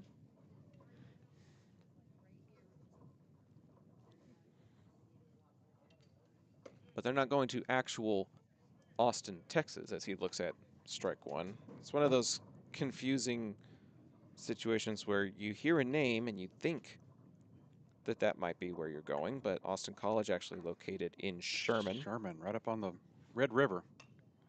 JT will foul that one out of play. Not to be confused with Austin P. That's University. in Tennessee, I believe. The Governors. We like their chants, though. Don't say it. I'll have to step out of the press box. 0-2, defending the plate. And that sweeping pitch, at least it's consistent, because Angel had a pitch like that and didn't get the call either. 1-2.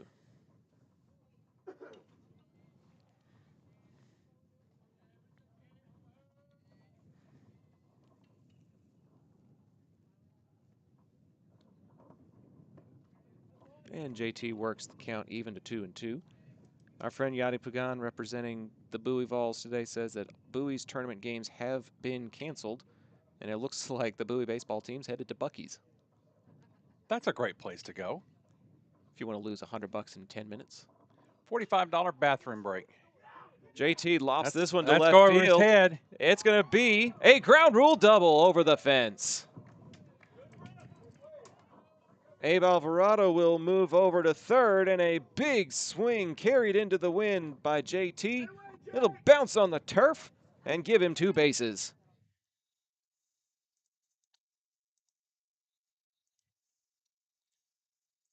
Two more runners in scoring position now. Time to take advantage of it. We see what Keep this chipping jet away. stream is capable of now. And Gannon Howard has the cuts.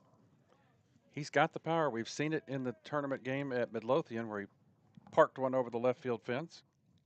Trying to go for Base left hit. field here, and a base hit will knock in a run. Jeremiah Taylor is going to be held up at third after a good recovery by the left fielder Whitney, but it's a single to left, and it's an RBI for Howard, and it's 6-3. When you said he's got the power, all I could think of was the song. He's got the power. I got the power. We'll spare you from singing, folks. Neither one of us. I don't know. We can crush it on karaoke sometimes. Maybe we'll do that at the birthday party later. Yeah. Sam Harper digging in. 0 for 2 on the morning so far. What's left of the morning? We're approaching noontime here. JT at third. Howard at first. Nobody out. Strike gets called. That sweeping pitch finally gets the strike call. No outs here for the Colts in the top of the fifth inning so far. Good opportunity to keep chipping away at that Centennial lead. That swing was meant to try to chip away at it. He can't connect. It's 0-2. That movement, the movement on the ball that Rowlett is throwing Mm-hmm. is significant. Some encouragement from Taylor up the third baseline as Harper with a shrug of the shoulders and gets set for the 0-2. Harrington covering the first base bag with Howard taking a modest lead. And that one goes way too high. Stahlberger had to jump from his crouch just to catch up to it. JT at third has some wheels, so a pass ball would definitely get him in. 1 ball and 2 strikes now. Rowlett finally comes set. Way inside. Harper turns to avoid getting hit. Works the count to 2-2.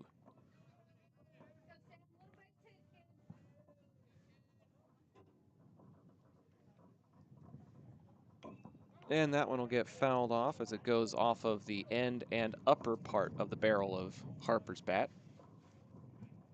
Hayden White leaves the on-deck circle to go grab it.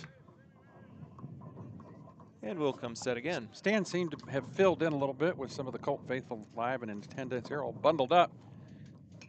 Harper will foul this one away and keep the at-bat alive for at least one more pitch. The first two rows directly in front of us, Pops, make up the entire Alito baseball team.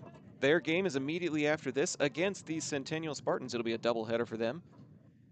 This will be Arlington's final game of the weekend, with the District 8-6A opener at Haltom on Tuesday evening. Runner goes. Harper lofts this one into the air. Rowlett will make the grab himself for out number 1. Only the first out of the inning. Now batting second baseman Hayden White. Hayden White has reached safely in both of his plate appearances with an infield single and then reaching on an E5. If he can find a way to reach here, it could plate another run. Just don't hit it to the shortstop. He'll foul that one off to the Centennial dads along the first baseline. About 10 of them or so hanging out close to the dugout. Gets you right up on the action there. Nothing in 1 after the foul. Quick glance of first before Rowlett comes set. This one's a dribbler up the baseline, and it will go foul. Rowlett leaves it alone until it goes to the right-hand side of that foul line, and it's 0-2 to Hayden White. We saw a dribbler like that down the line that the opposing team let actually hit the bag at third base, hoping it would go foul, and it never did. It just kept bouncing and bouncing, but it always bounced fair, made itself into a base hit. Too high on this delivery. 1-2 the count, as Arlington trying to find a way to chip away here.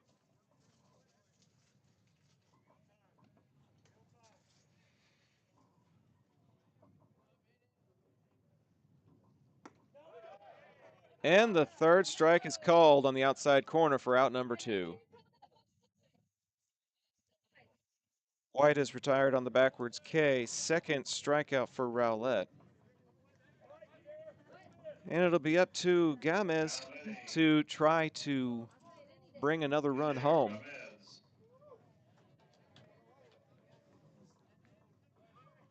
Some Arlington fans saying you need to call that both ways. Trying to help the umpire out. Everybody's a backseat umpire. Gomez swings and misses at the first pitch he sees.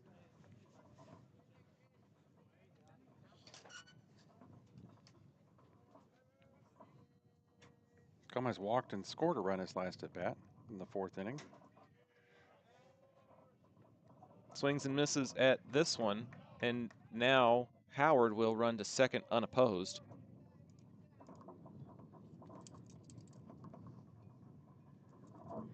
I think Stahlberger thought about it and then remembered that Jeremiah Taylor's at third.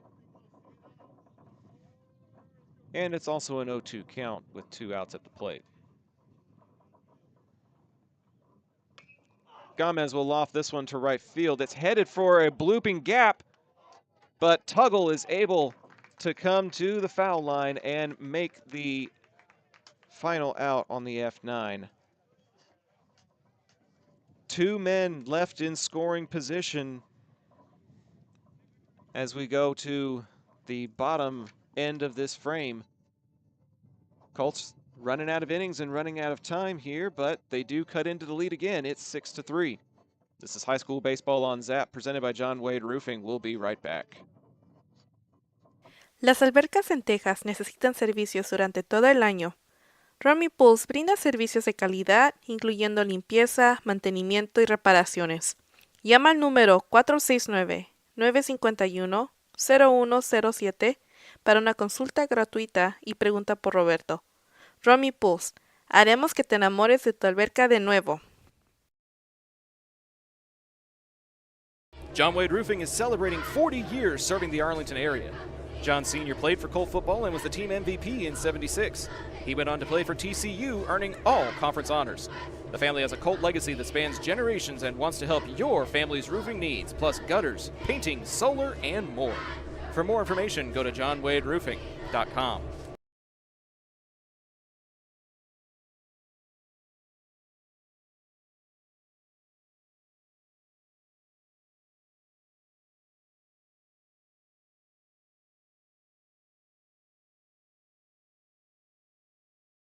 Taqueria Taco Express is now the official taqueria of Zach Arnold Productions.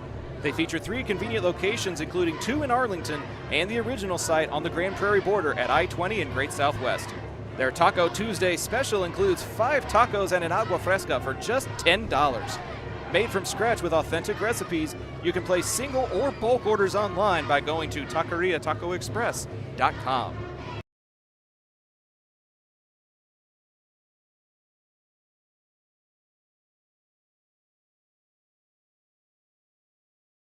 John Wade Roofing is celebrating 40 years serving the Arlington area.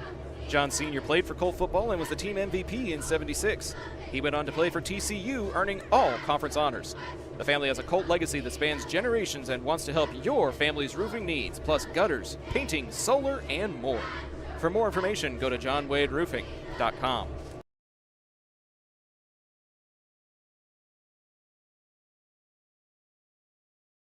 Okay.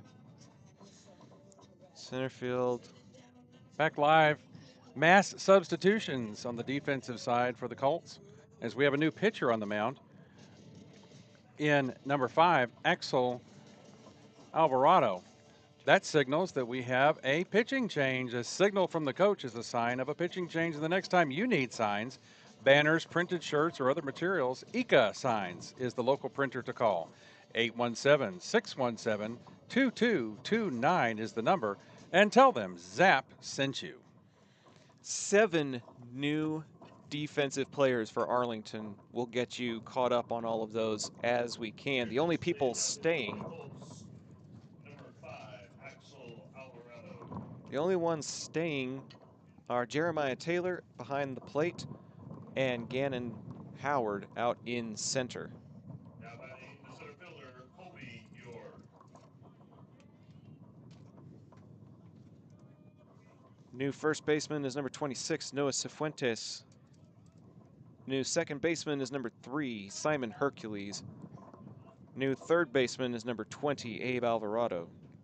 New shortstop is number 6, Colin Murphy, as ball 1 is delivered low and away. New left fielder is number 15, Cody Cleveland, and new right fielder is number 12, Dominic Trio.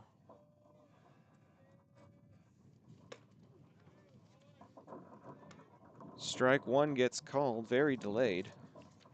Does get called, though.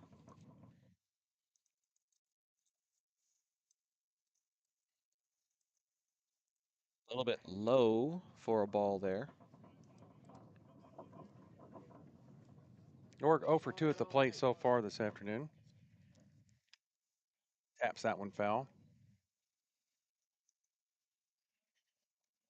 2 balls, 2 strikes to the leadoff batter here in the bottom of the 5th inning for Centennial. Told you not to get too attached to your lineup card, Pop. Axel Alvarado delivers the 2-2 pitch, and it's high and tight for ball 3. Count runs full. Axel also plays catching position to spell Jeremiah Taylor at times. The payoff pitch.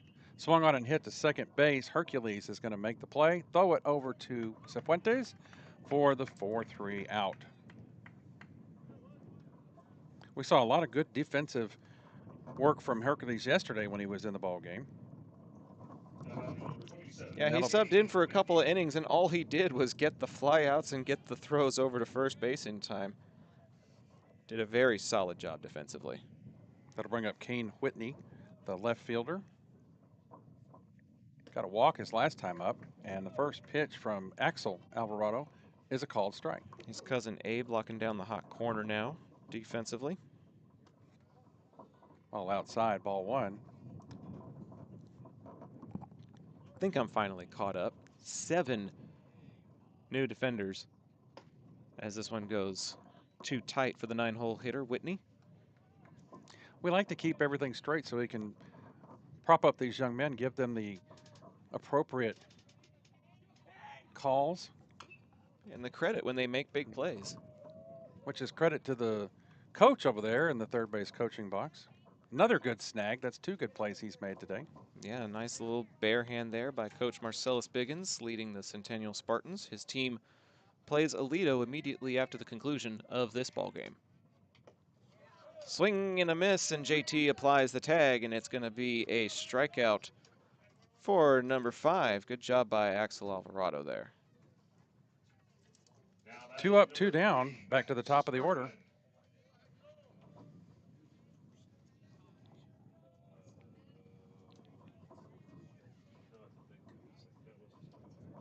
Top of the order. Reached on a fielder's choice and has a double to left field. Trying to get a base hit here. Abe Alvarado, new to the hot corner, makes the throw to Cifuentes, and the 5-3 putout will be the first 1-2-3 half inning that Arlington issues, and it comes late in the ball game with just a couple innings left to go.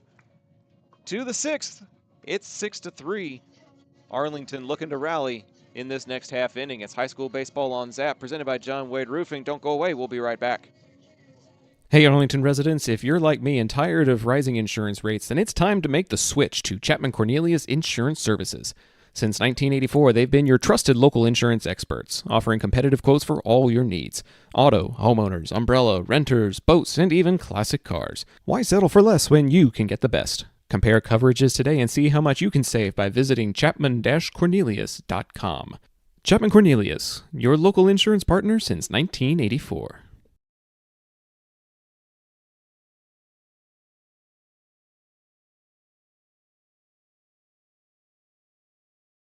Taquería Taco Express es la taquería oficial de Zach Arnold Productions. Extraordinaria y auténtica comida mexicana, aquí encontrarás el mejor menú para el paladar más exigente. Puedes visitarlos en una de sus 3 sucursales ubicadas en Arlington y en Green Prairie. No te pierdas de su grandioso especial todos los martes, Taco Tuesday, de 5 tacos y un agua fresca por solo $10. Para encontrarnos o hacer un pedido, visítalos a su página web taqueriatacoexpress.com.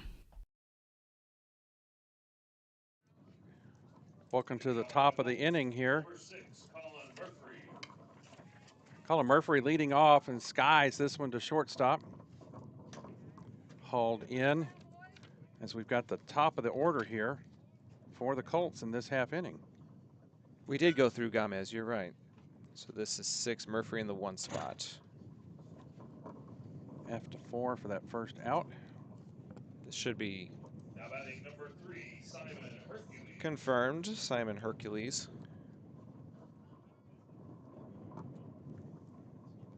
Hercules first at bat, and he swings and hits this one to left field. Whitney is lining up under it and hauls that one in for a quick line to fly to left field. And if I'm And Noah, a quick 2 outs. if I'm Noah Cifuentes, I am taking this first pitch because you do not want to give a pitcher a 3-pitch inning. Whatever you do, Noah, do not swing. And he does lay off. 2 pitches, 2 outs, all too soon for Sam Rowlett. He'll deliver ball 1 to the new first baseman. Foul tipped into the glove. Count runs to 1 ball, 1 strike. Stahlberger able to hang on to that one.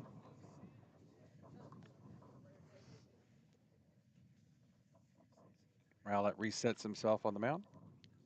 And the 1-1 pitch to Noah. Ball had some movement on it, and it spun out to the right side for a strike. Another foul. Takes the count to 1 ball and 2 strikes. 2 outs in the inning, nobody on. Very quick inning here for Rowlett so far. We did see a big 2-out rally yesterday in the first game against Richland. Counts 2-2 now to Noah Cifuentes. Swung on and skied again to shortstop, who's waving everybody off. Max Irwin brings that one in, and it's a very quick 1-2-3 inning with the F6. Well, the new batters make contact, but it goes to the Centennial defense.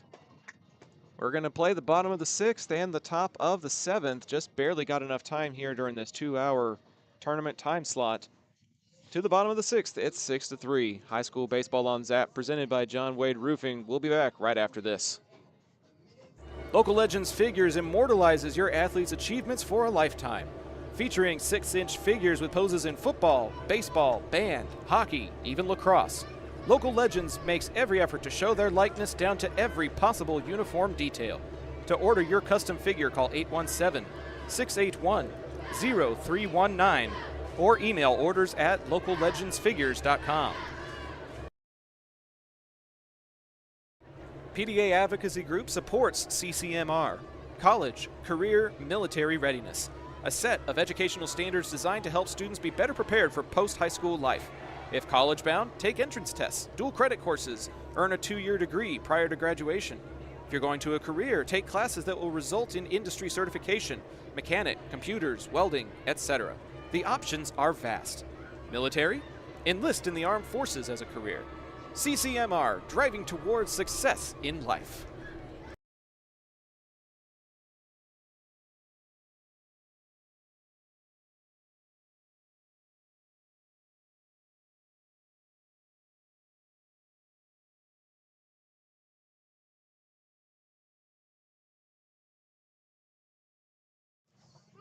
Laying out for Centennial.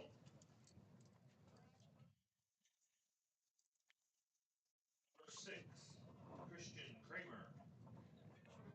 Christian Kramer, substitute batting. New insertion in the lineup. First pitch from Axel Alvarado is a called strike one. It's that time of the ball game, Pups, where we just got to keep the rosters open in our phones. That ball hit back to Alvarado. It gets off his glove, and that's going to, Hercules is not going to have time to get there. I love the effort, though. Yep. Going to give him a base hit on that one. Do you, though? It went off of the glove of the pitcher. Yeah. Okay, we got another pinch batter here. Yep, we're going to have them Number for a 7, while. Urban. Cooper Urban, number 7. Runner aboard. Yep. Pitch from Axel Alvarado's down in the turf for ball 1. Ball gets away from Jeremiah Tanner just a little bit. No chance for the runner Kramer to advance. New third baseman for Arlington as well in the form of number 21, Corbin Quiros. Quiros now playing the hot corner for Abe Alvarado. 2 balls, no strikes here. 2-0 pitch is swung on and missed it by Urban. Count runs to 2-1.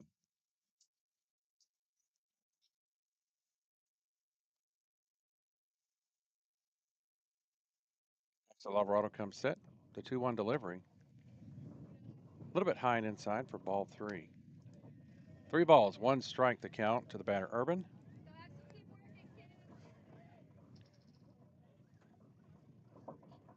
Takes a look over at Kramer at first base and comes home with a 3-1 delivery, and it's low for ball 4. #21, Sawyer Wood, the new batter. Runners at first and second base now for Centennial with no outs in the inning. Wood steps in for his first appearance of the day. The pitch from Alvarado is on that outside corner for a called strike 1.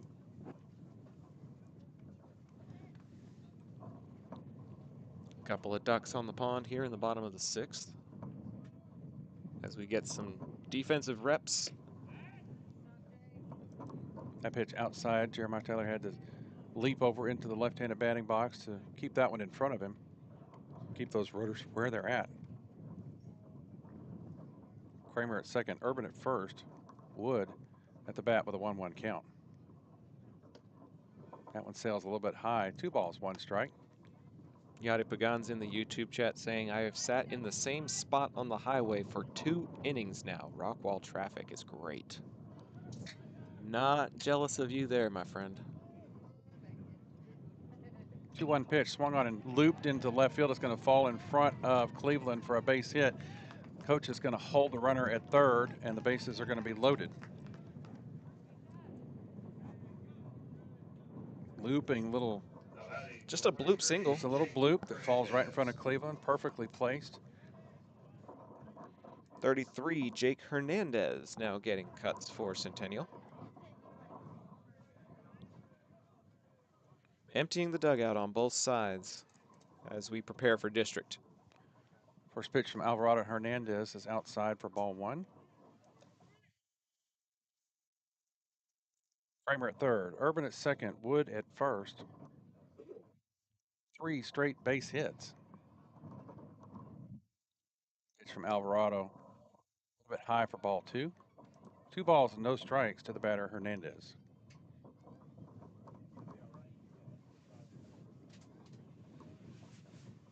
Colts looking to find a way to get an out. Runners, the players are in the edge of the grass. Swing and a miss by Hernandez.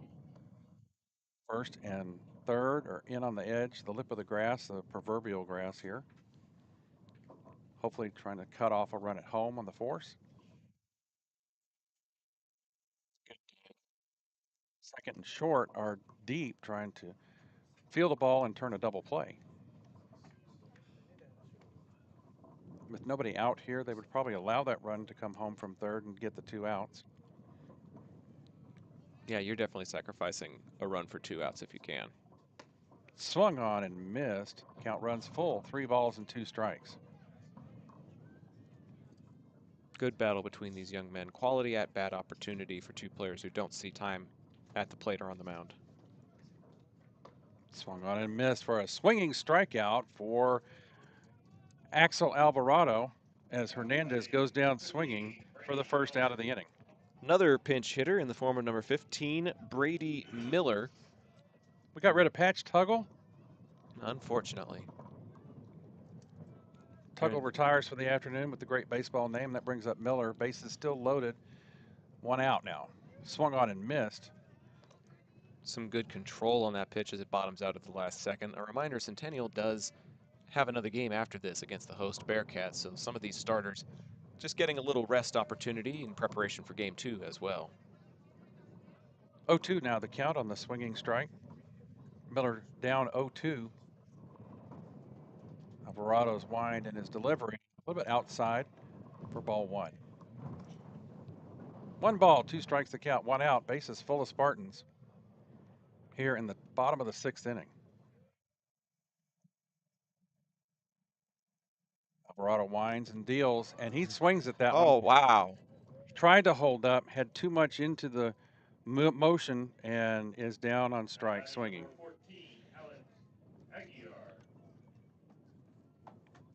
One more pinch hitter with 2 outs and the bases loaded. Aguilar comes up to the plate.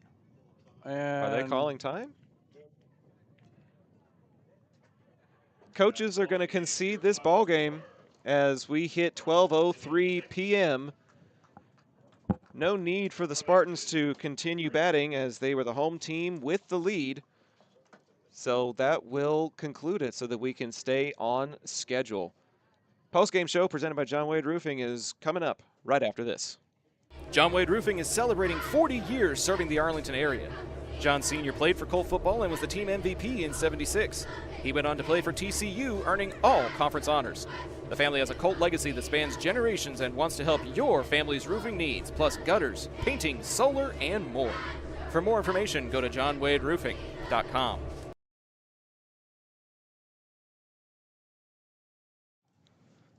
Welcome to the postgame show presented by our friends at John Wade Roofing. Zach Arnold, my pops Doug, closing out the final game of the Drew Medford Memorial for your Arlington Colts. They fall by a final score of 6-3.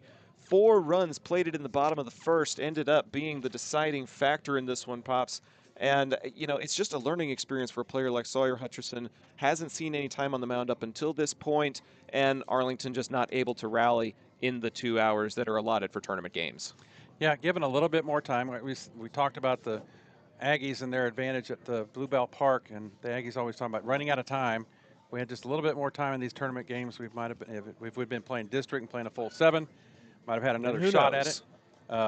Colts are still leaving multiple runners on base Mm-hmm. that were in scoring position. I counted 9 that were in scoring position but not brought across the plate throughout the course of the afternoon. And something that that the Arlington coaching staff is going to emphasize and work on as they anticipate the district opener at the Halton Buffaloes on Tuesday. I think we have a better idea of what the ideal lineup is for this team. We have a better idea of who our 2 district pitchers may be, Yeah. and what kind of a bullpen we've got at our disposal, who to lean on in certain game situations, which is exactly what these tournaments are for. So there's good learning experiences. Arlington had a couple of really good games yesterday that they can build on as well, some good film to give them some momentum. This game was just a learning opportunity, and I think this team learned a lot about their depth, and they learned a lot about who they are as they get ready for the district season. Yeah, like we said early on, it's a difficult challenge in a tournament setting when you've played 2 games on Friday, 2 games on Saturday, and then 2 2 games on Thursday. 2 Thursday, 2 Friday, and then another one turned around right here on Saturday morning, and you just begin to run out of available arms, Mm-hmm. especially, and it gives some people a chance to get on the mound, like like Cody was able to. Axel was able to do, but Sawyer Hutcherson, his first outing, he seemed to struggle in his first inning, but then he seemed to come back around and did a little bit better in his second time out. Yeah. So it just gives a lot of, like you said, a lot of reps is what you're looking for. Yep. Especially late in the tournament play like this as we head into district action. The Colts are on the road against Haltom, and then they are home against them next Friday. It's a series between the Bowie Volunteers and the Grand Prairie Gophers that will also be on Zap on YouTube. So please be sure to subscribe, get notifications for when those games go live. We are turning right around from this Saturday action to the district opener on Tuesday. Some fun facts about John Wade Roofing before we go. John Sr. played for Arlington High and was the team MVP in '76. He also played for TCU and UTA football, earning all conference and conference champion honors. After a stint with the Houston Oilers, he started roofing in 1982 and never looked back. His legacy on the gridiron is now matched by the legacy the company has built in the community for over 40 years. The next time you have roofing needs or gutters, painting, solar, or more, call the family that does more at 817-265-5520.